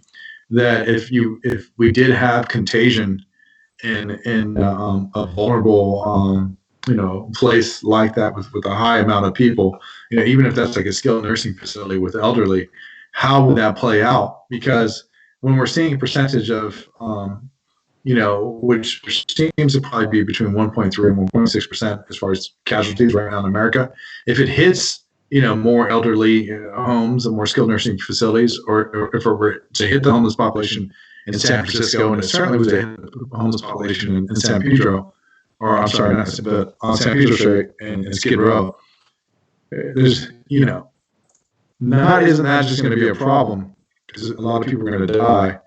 It's also going to be that if it does hit the homeless in LA, how are we in a position to even navigate around that shit? And, Right. Downtown LA is densely populated. And it's not densely. The other thing too is like they use public transit. Yeah. So I read the Harvard study about how long it lasts on plastic and metal, and it's hard not to factor that if you're pumping gas or if you had to use a kiosk of some sort at a grocery store, an ATM pad. But no, this is definitely some different type shit. And I'm under the suspicion by the end of April that we're gonna probably see what exactly it is that we're dealing with. So That's when it's supposed to peak. So that's what's going to be interesting. But it's like it's kind of like an impending doom, really, because everything's going to go up. We need to get more tests. We need enough tests for the entire population, or as close as possible to the entire population. And they need to set up. They need to have faster turnaround times. Do you think that homeless populations deserve priority to that? I do. I don't think they deserve priority. I think anybody deserves priority, and that obviously for the celebrities too. I mean, this is ridiculous that the NBA players are getting testing and regular day folks can't, or even that Tom Hanks got testing, or all these other celebrities. How many tests did you say that Miguel said there were? This is 2 weeks ago. My buddy Miguel, he's a ER nurse. He told me that at his hospital, and he's in the San Gabriel Valley. He's in where the racetrack is, near Santa Anita, whatever town Santa Anita racetrack is. Yeah. He said that his hospital only had like 92 tests or something like that. Yeah. There's a New York Times article that came out a couple days ago, and one of the things that the sentiments that was being expressed in the New York Times article was more or less that if you come in right now and you're showing symptoms, that they automatically assume that this is COVID-19, and it's also that they weren't going to test you because there was a limited amount of tests, and depending on the severity of the symptoms, that they just bypassed the test under the assumption that you had it, and then they were having those tests for people that they thought could possibly be more asymptomatic and spreaders. It also was pretty alarming that they're not testing the staff at these hospitals because of what the staff believes is a decision by healthcare and the hospitals to preempt the possibility that if someone on staff does contract the virus, that could mean legal implications down the road because there wasn't proper protective gear. Or it's a clusterfuck. you know, and you know, and then all those. I mean, obviously, there's not enough masks and stuff protective gear being manufactured, but also when the news came out at the end of January, some fucking people went out there and cleaned out every mask they could get, and they're selling them marked up now. Or I mean, I don't know if eBay put a stop to the N95 mask too, Daniel, because I know they did the hand sanitizer and the wipes, but yeah, there's people sitting on stockpiles of these masks because they're trying to. Listen, I'm not gonna name any names, but I know somebody who has an online shop, not eBay or Amazon, but his own online shop, and he's selling N95 masks out of his shop. So I was thinking about this as like juxtaposed to, you know, consciousness or sentiments that were being expressed at that time from like the Bernie Sanders campaign, which is more or less like, you know, I'm a Bernie guy and I'm idealizing the populace as a whole, and I'm thinking that we're capable of something like, you know, more of an egalitarian or more equality in society. But then when this comes along and there's a scarcity of resources, there's some sort of traumatic event, immediately I'm like lowering the bar, and I'm coming to the realization, like, whoa, humans are actually really fucking retarded, and they're going to go hoard toilet paper, masks when they're needed by you know, people in the medical field, health workers that are on the front lines, and you know, that we're not, that someone like Bernie with a message out there that perhaps, you know, I can't look at you and say that liberals didn't have a bunch of firsts. I guarantee there's some liberals that hoarded. Guarantee there's liberals that went out there and purchased a gun for the first time. Guarantee that there's liberals that are might even be falling into a lot of the dialogue that's happening in America about this being new world order. What do you think about that? Actually, that they closed gun shops. You know, I didn't know that they closed gun shops. LA County or the whole state of California closed gun shops. Wow. You know, I feel like that was them. They're you know what? It's them preventing. Like I said before, like a lot of these shutdowns, like these things getting passed, like the stay-at-home stuff, is all because they already see like stuff happening.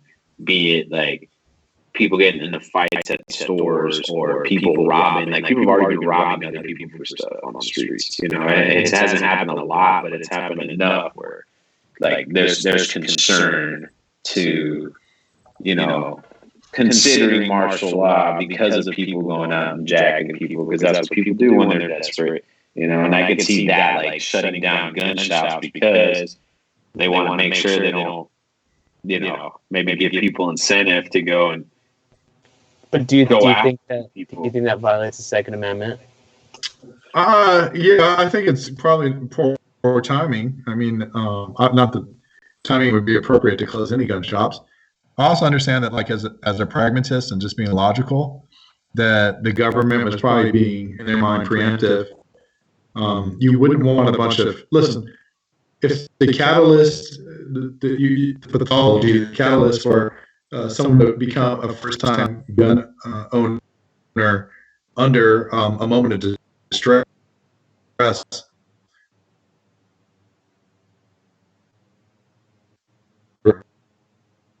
indicative of their mindset of where they're at. So perhaps they're doing this because it's a responsible thing to do, because you don't want a bunch of scared people that are buying guns that have no, you know, experience with the gun, that haven't had any training with the gun, that don't understand the dangers that can come along with the gun. I don't think. I mean, in theory, yeah, but I mean, honestly, it's like it's a slippery slope, because let's take for a fact if they had to implement something like martial law in the state of California, like, you know, and I know that, you know, for example, the east side of Long Beach, for the most part, it's not business as usual, but it's still business. And so when you have people that aren't adhering to policies that have been put in place, you know, with just the intent for the virus not to spread, if all of a sudden that meant that the National Guard that martial law was out there. The National Guard did come into play. I mean, what do you do? I mean, you kind of, and that's just being, like I said, nobody wants to be put in these positions. Nobody wants to be revered men. Nobody wants to be one of the revered men in power right now, just because there's going to be a lot of tough decisions, especially if this thing amps up. I think that they're trying to make pragmatic decisions. I personally predict that Trump is going to try and restart the economy in some way. I'm not going to say he's going to do it on East like he thinks, but I do think he's going to do it prematurely. And I think where the issue is going to be is down the line. Like lately, he's been praising the governors of like New York and California for being proactive and all this stuff. But I guarantee you, New York or California will not start up, even if Trump mandates something in July and because he thinks everything's going better. But yeah, because the trouble that comes down is like, okay, you want to open back up, but are the employees going to want to come back while this thing is still out there lingering? Like, and can you force them to go and work? Like, and if they get sick, are you now liable? Like, because that's what I was thinking. Like, is that why movie theaters closed down? I mean, obviously before.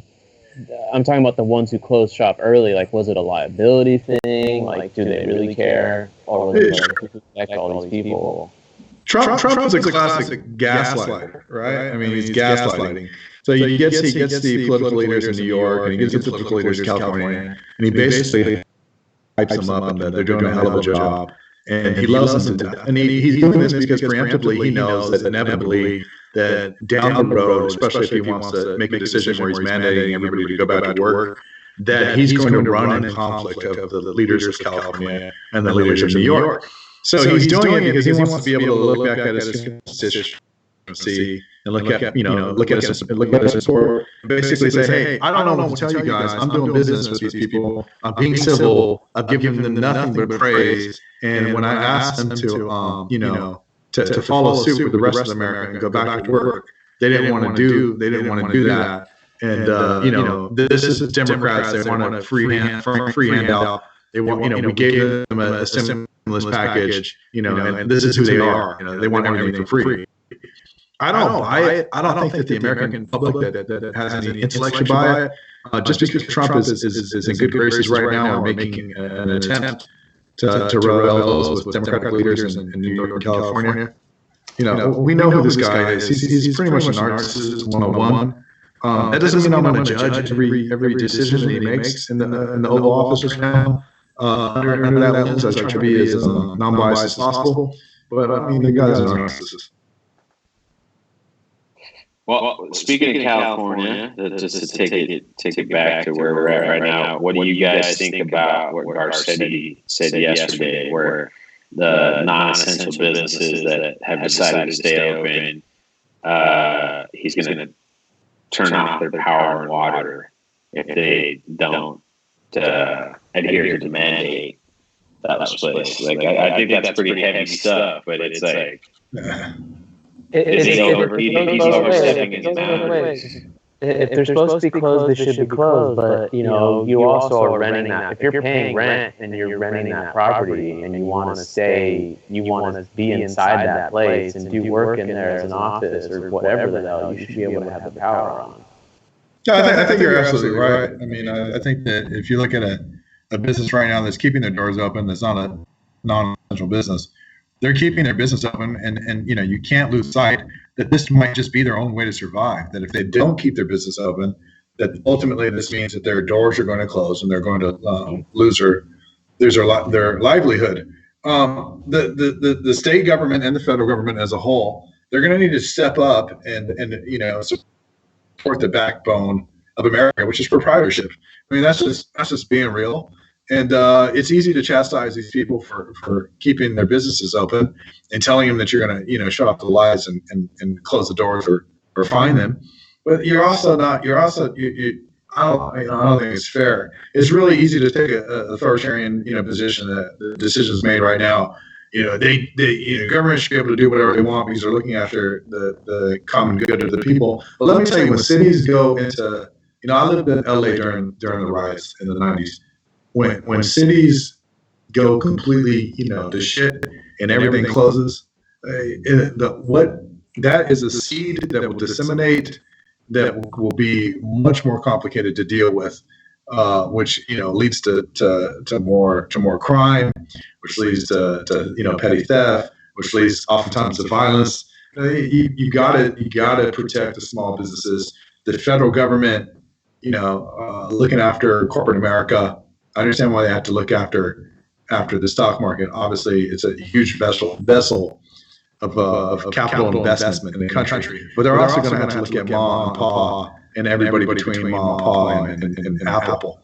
And that goes for Garcetti. That goes for everybody that's in public office right now. That's the right thing to do. What about what other countries are doing in terms of like suspending mortgage payments, freezing loan or not loans, but except like freezing rent payments, so on and so forth. I feel like that is something that should have been one of the first things they did. Like if we know we're going to be in this for several months, like once they gotta do something about that, because that's really what, more than anything else, keeping the roof over your head is why you need to work. Is why you need, a moratorium versus a suspension, right? So you want, but even if you're looking at, this is for the greater good of, if living in your house, you got a 3-year fix, you got to come up with 30 years of whatever 12 times 30 is, I don't know, whatever month it is, right? But if somebody decides that, hey, guess what, Gian, we're gonna for the next 90 days, you don't have to pay your mortgage, but you're gonna have to pay your mortgage for 3 months thereafter. I mean, you know what? Right now, it's absolutely a good decision. It's going to give you peace of mind. It's going to allow you to free up finances. It's going to allow you to survive. It's going to allow you to look after your family. And why can't we just put shit on pause? Why can't everyone just be like, all right, we're not doing anything? Yeah, it's that's it. Like, even with Italy, I thought it was interesting. Italy had implemented it, and I want to say Japan or South Korea implemented it. I can't remember the other country. But as far as suspending mortgages, you can imagine this decision isn't coming from on their local level either.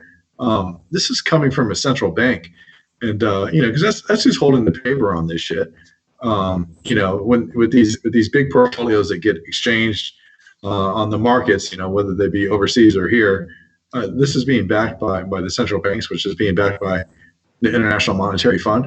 And if they can't create policy that say, hey, look, man, it's not just the United States of America, who just so happens to be the world's leading superpower because we're the world's biggest consumer, who's pivotal and absolutely the marker of why this whole thing works as a whole, globalization, right? We're gonna have to make some tough decisions, and that probably, in order to keep the economy and return it back to where it was at, and to have Americans and to have the world believe in it, you're going to have to give them reprieve, because if not, hey, you just with the possibility of economic collapse, you're going to have culture collapse. Anytime you have culture collapse, there's going to be an inevitability that there's going to be civic and social turmoil. That's going to happen in politics. That's going to happen. This is where czars end up hanging in plazas. This is the Bolshevik Revolution. This is the Boston Tea Party and so forth. You can just go, what Chile, everything is happening all over the world. If we don't stabilize our government and our belief in the system and our belief to be able to rebound, we're not just going to be worrying about the coronavirus. We're going to be worrying about the receipt that comes with the coronavirus, which could perhaps change humanity as a whole in a way that we've never seen. If things get too rough, like, there's definitely going to be class warfare for sure. Yeah. If it gets to that point, like my brother talks about this with me all the time. Like he works for AT&T, and there was a year where they suspended everybody's bonus, or they cut everyone's bonus in half and turned it into like $500, but the CEO still collected his bonus. And had he paid out everybody's bonus at the normal rate, he still would have pocketed $6 million. Yeah. That's how big his bonus was. And like that's the world we live in now, where the CEO doesn't give a shit, doesn't think about that. Like, I don't know if you read this article, it came out a couple of days ago, but the CEO for Texas Roadhouse said that he was not going to take his salary, not going to take bonuses or anything, so that money could go to his the front of the house employees who aren't working right now because of the shutdown. And I was like, that's admirable. But the guy, it's not real money. You know what I mean? He's not making, I think his base salary is like $800,000. You know, which is a lot of money for us, obviously, but in the but it's not. No, the scheme of things is still. Yeah, I don't know. I don't know how many stores they have open, but you know, 800,000 isn't going to do much of a dent. You know, it's the thought that counts. I guess, you know, the symbolism is nice, but I said that, you know, let's see the big guys, the guys with the real money, if they do something like this, you know, because then it matters. List going around the internet of a bunch of CEOs that have stepped down 90 days prior to 90 to 120 days prior to this pandemic, and everybody's sort of saying like, you've got all the New World Order conspiracy guys out there saying that this was right. That's the tinfoil hats. Yeah. This is the mark that they knew something was up. But I mean, we can look at this as I told my friend to be more pragmatic about it, which is that if I'm part of a company that just have a factory in China, I have my pulse on what's happening in the country because I have people, you know, put in positions of power that I trust, that I have dialogue with, that might back at me and say, hey, this virus thing that they're downplaying in China absolutely isn't what they're saying. It's much more severe than, you know, we're being led on to believe. And you know, you might want to be preemptive and make decisions accordingly that are, you know, best that are based on your economic longevity and your ability to do business. I don't think that if a corporation was a person, it would have the pathology of a psychopath. And I say this to everybody because it only makes decisions based on its own good. It only is going to be friends with you if you're, you know, if the relationship is very one-sided. It's what you can give it. It's always going to cut you if if you're no benefit to them. It won't talk to you. You know, it's just like this horrible person. The people that end up in positions of power, CEOs, you know, one of the great things that I liked about the Joker movie was that it gave you this insight and this perspective to look at Bruce Wayne's dad and think that he could have possibly been a douchebag, that he could have gotten the Joker's mom pregnant. And it was one of those aha moments, because I think in America we always typecast CEOs as being these, you know, these all-American, you know, guys, and not getting to the fact is that they obviously like power. And if they didn't like power, you know, they wouldn't have been as efficient to go out there and literally grab the bull on Wall Street by the horns. So, you know, keeping that in the context of the conversation, if we're expecting CEOs to practice some sort of altruist, you know, civility, even in a time like this, you know, don't hold your breath. These motherfuckers have been crazy for a long time. They don't give a shit about anything besides themselves. They'll do anything for profit. And to be honest with you, if I'm also being pragmatic and I'm looking at the stock market as a whole, you know, they're making decisions based on shareholders and you know, and profit margins. So they're making decisions based on the system that's put in place. So instead of maybe taking them to task, which is really easy because that comes with the name, you know, perhaps we should take a step back and look at the system that we actually have in place. And maybe this is what this coronavirus thing is for. I don't know. Do you think it'll get worse? Do you think, meaning like we won't be able to travel from state to state? Like they'll close down?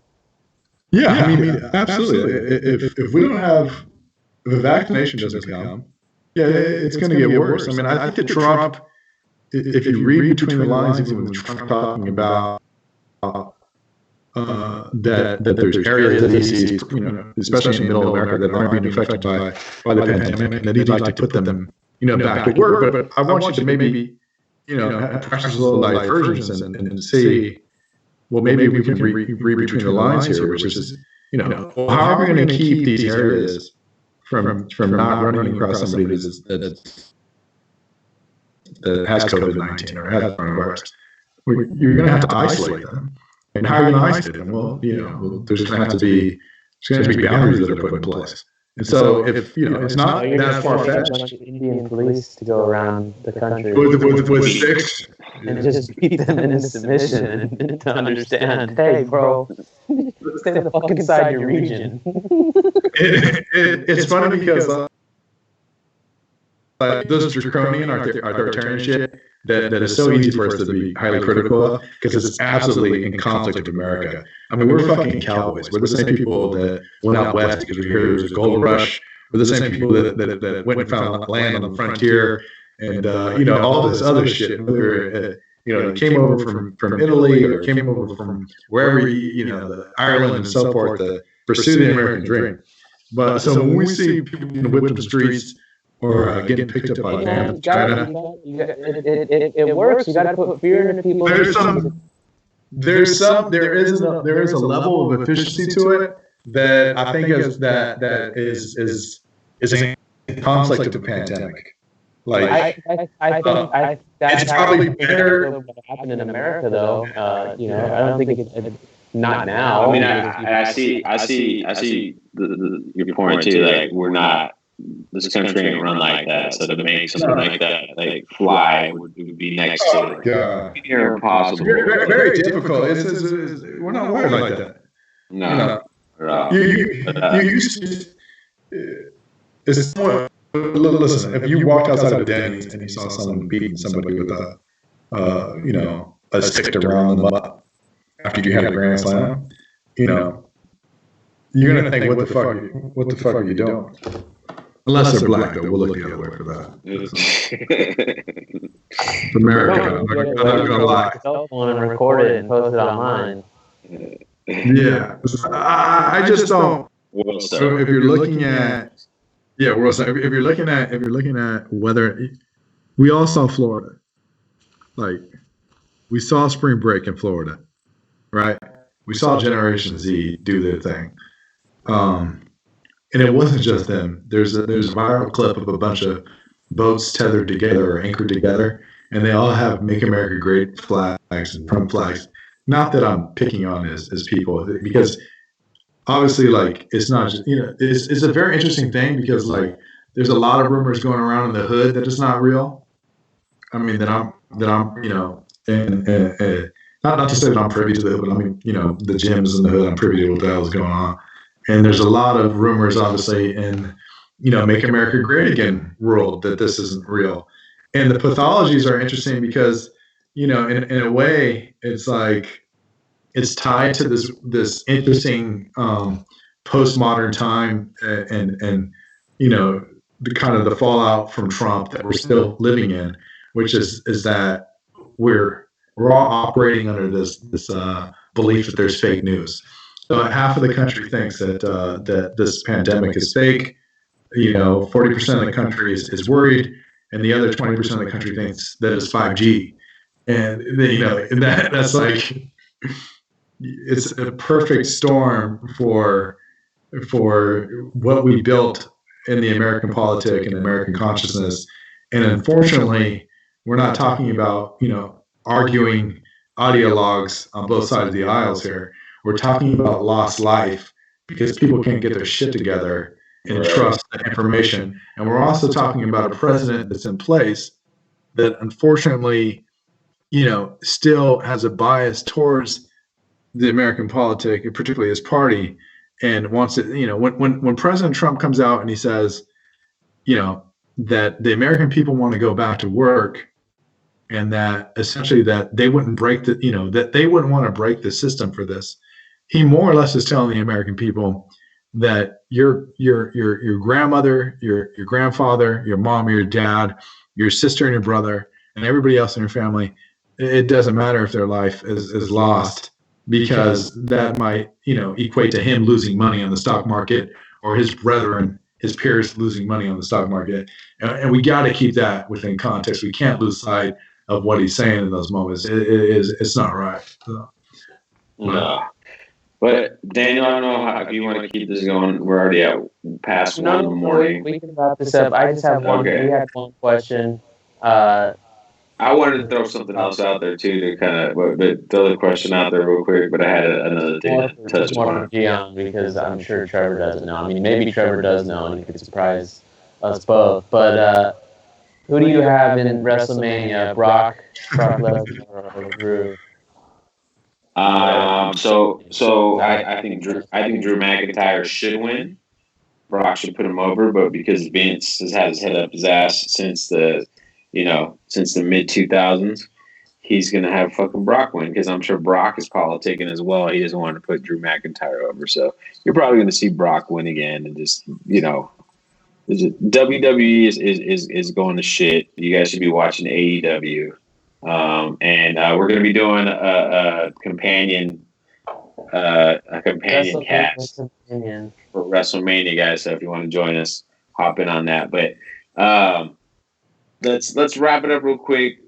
Today, Joe Biden had an accuser come out. They're giving her press now. She's been making accusations since '93 apparently, and I felt like today was, of all the days, was like, with the way things are going, this headline hit bigger than it normally would have, because of, like, we have no sports or any other distractions, so everybody sees it now.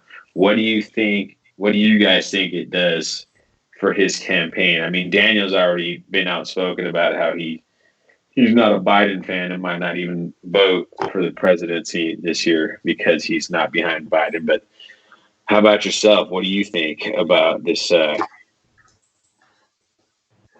#MeToo moment, if you will? I mean. So when did he do this? He did this in the 90s. Is it 1993? Yeah, let me. So if you're not familiar, let me just look up Biden sexual assault on Google. I'm sure it'll be the first thing that pops up. It was a sexual assault. It's as an accusation of. Well, he allegedly forced himself on her, kissed her, and then it's always his fingers penetrated her, which I don't know what that means. Like he touched her. It says her pants, at the time serving as an aide in Biden's Senate office, told podcast host Katie Halper that Biden kissed her and penetrated her with his fingers without her consent. Reed said she pushed Biden off of her, and he allegedly became annoyed and said, "Come on, man, I heard you liked me." It was everything shattered in that moment, Reed told Halper in an interview, which was posted Wednesday. He was like my father's age. He was this champion of women's rights in my eyes. I couldn't believe this was happening. Yeah. Reed alleges that after she pulled away from Biden, he pointed in her face and said, "You're nothing to me." Wow.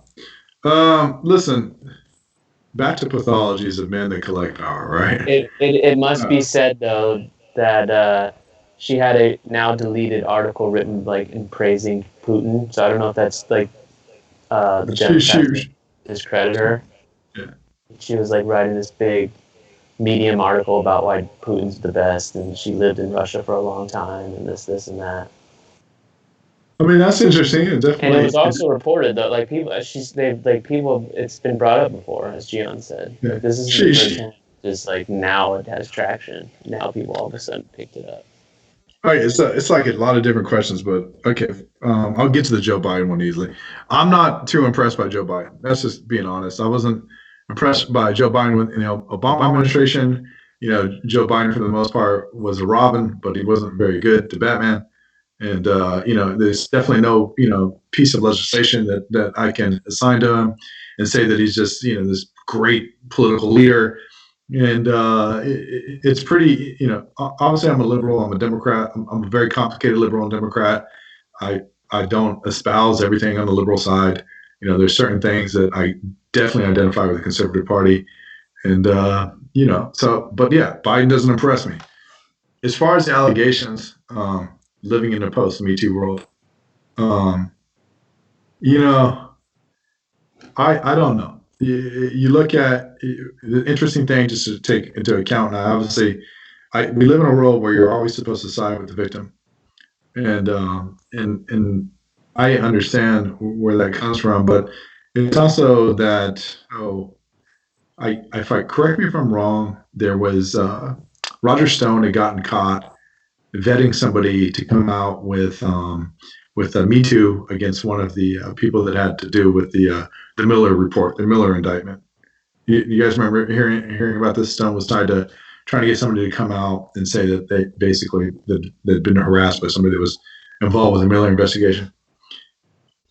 Knowing the world is complicated as it is, and that when you take something, and I hate to use this word, but it comes to my mind, which is ultimately Me Too, which we all know is a real thing. Like, first of all, I want to say that we know the male gaze is real. We know that men do a lot of foolish bullshit. Yeah, bullshit. Harvey Weinstein. We know that Weinstein was real. We know that this is all real shit. I'm not discounting that.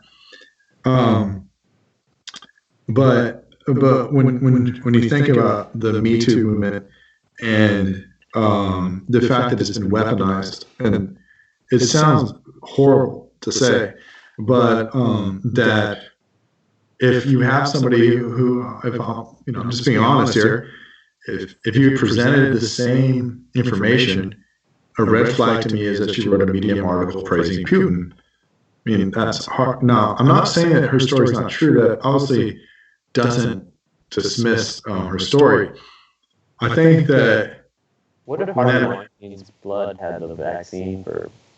Oh my God. But I don't know whether or not a lot of times, and obviously everything's within context of time, and I hate when people use time as an excuse. It wasn't easy probably in the early 90s to come out as a woman against a man in a position of power. It's probably not easy today, but it's probably much more easier than it was then. So whether or not she was taking Biden to task at the time, Biden did that.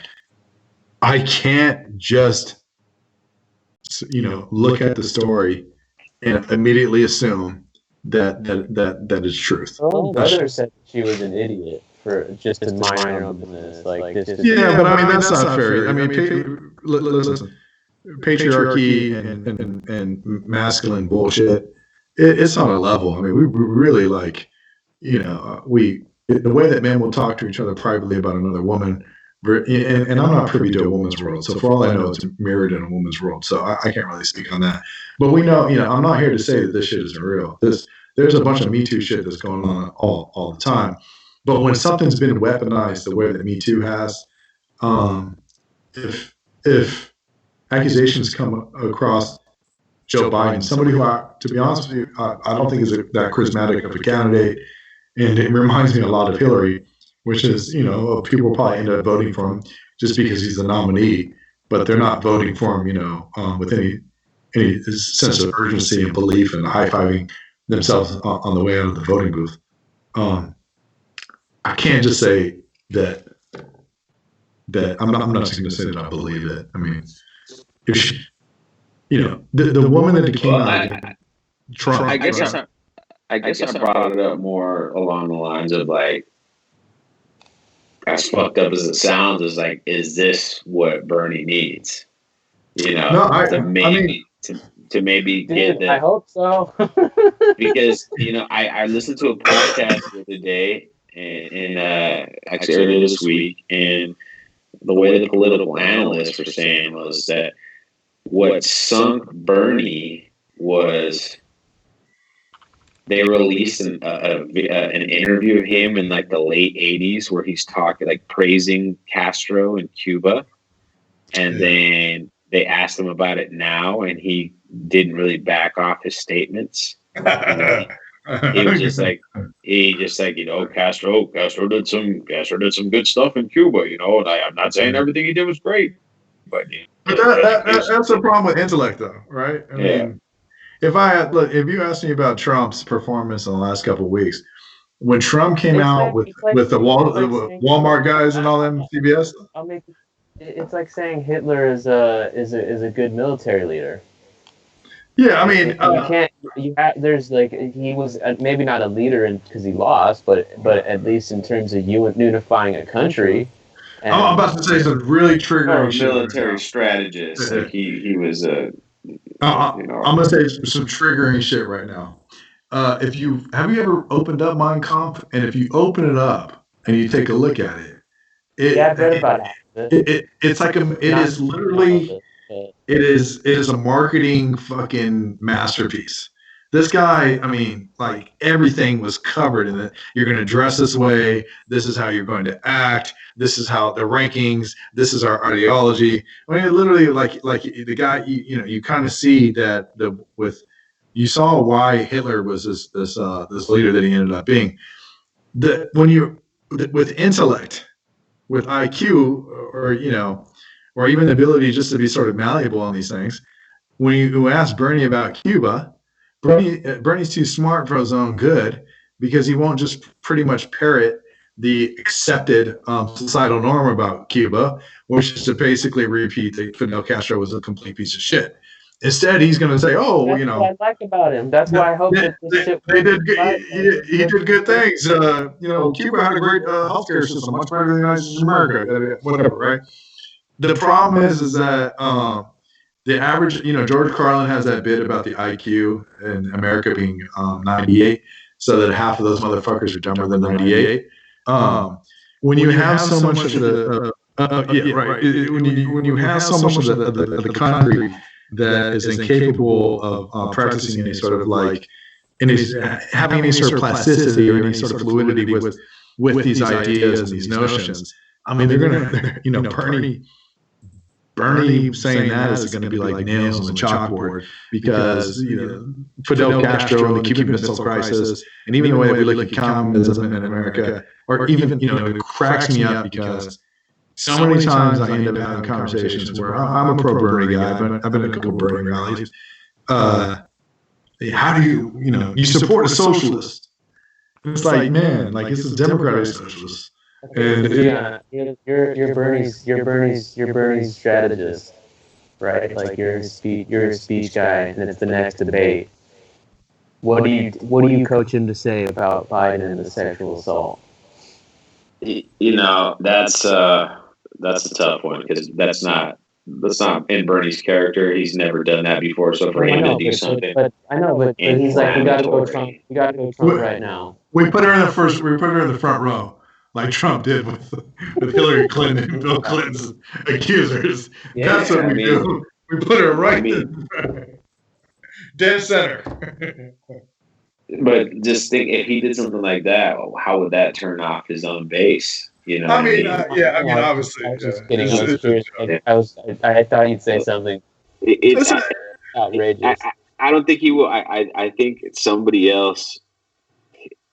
If anything, Trump needs to use this against Biden somehow. But then Trump can't really open his mouth because he's got his own issues when it comes to the same kind of stuff to us. So he better not bring her because I want to bring her later. So he better not steal my move. It's got to be like a third party pushing it. Like it's got to be the Bernie supporters who aren't directly connected to Bernie, kind of pushing this shit up. And it might be them already who is doing this, but it's one of those things where like, is that enough? Is that enough to get past the evil word of socialism?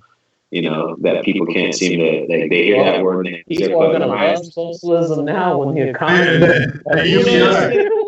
The UBI starts to kick in. It's much simpler than that. It's like people are so fucking stupid that they don't realize that they've been living with like certain but it's going to become more socialist now that the economy's elements already. I mean, fucking public parks, that's socialism. Fucking libraries, that's socialism. The police department, that's socialism. The fire department, that's socialism. It's shit that they love too. Like, don't talk about the police department. Don't talk about the fire department. Yeah, Social Security. Medicaid. It's in the fucking name. It's in the name. Social Security. You have a Social Security card. Everyone has one. Listen, the Democrats got to get their shit together, though, because at the end of the day... No, I think coronavirus resets everything. It doesn't matter now because it's going to make the infighting worse. But the problem is we're dying. People are going to start dying more. We got to get away from identity politics as a party too. I mean, like at the end of the day, gender neutral bathrooms doesn't matter to me. It's called Our House. It doesn't matter because no one goes to the bathroom. Yeah, well, I'm not saying that, but I'm saying like we get so wrapped up and this is All I gonna know, all I really know fuck us is up.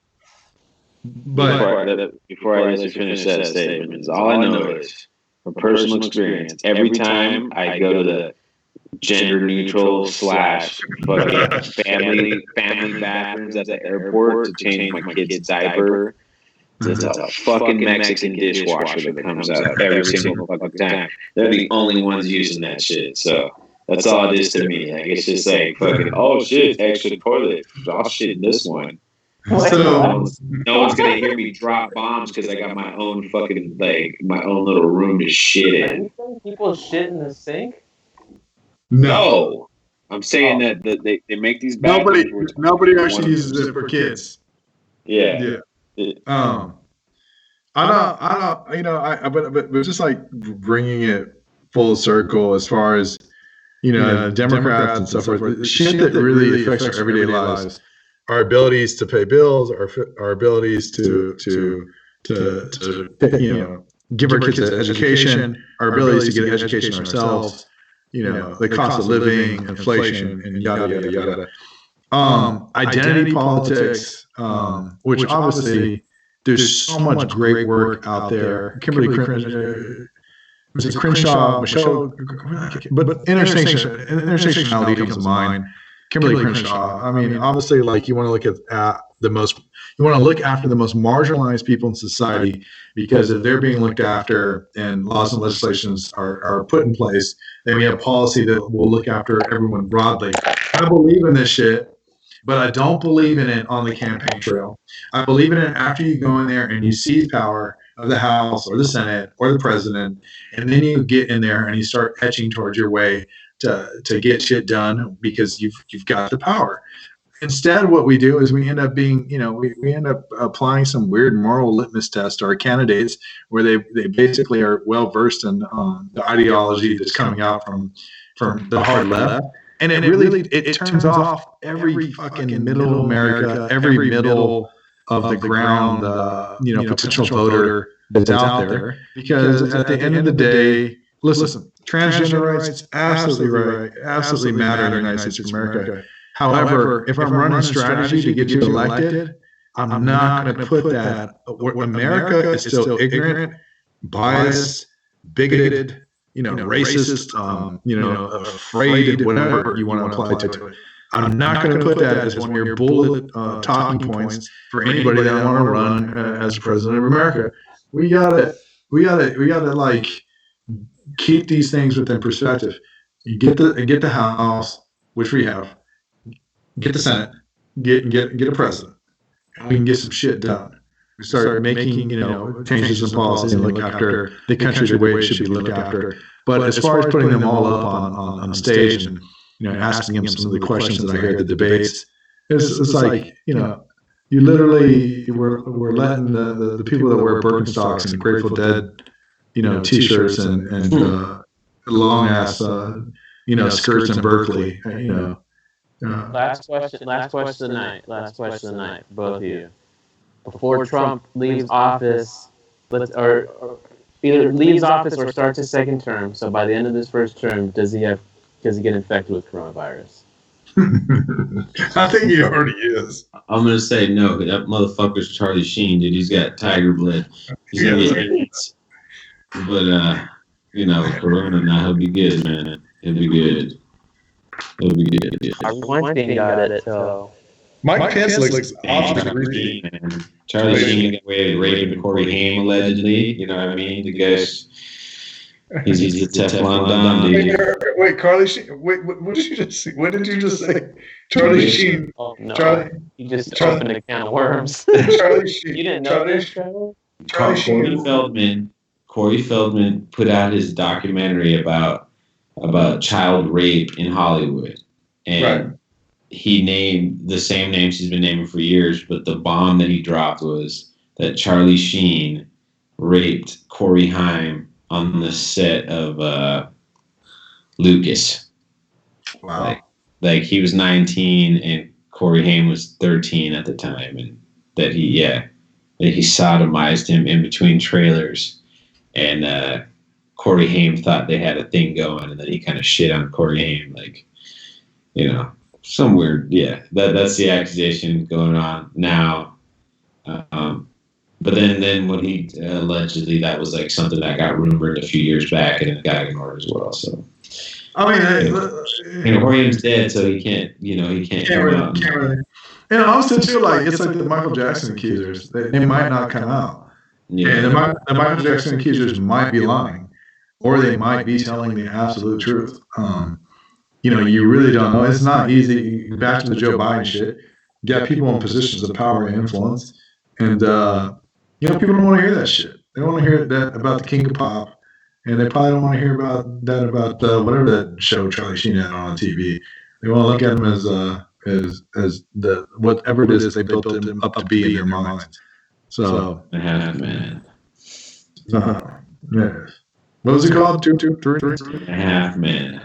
I don't even watch this shit. That's like, other than I watch A lot of movies. people did. A lot of people Yeah. did. Real People popular. still make 3-camera sitcoms.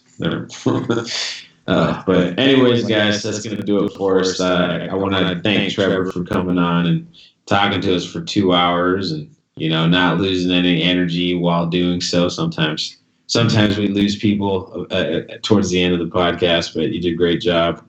And thanks for you guys out there for watching and listening. If you're listening to this on iTunes, please leave us a review if you haven't done so. 5 stars. And share it with the world, or on Stitcher, wherever you're at. And we'll see you on the next one, probably in a couple of days or so.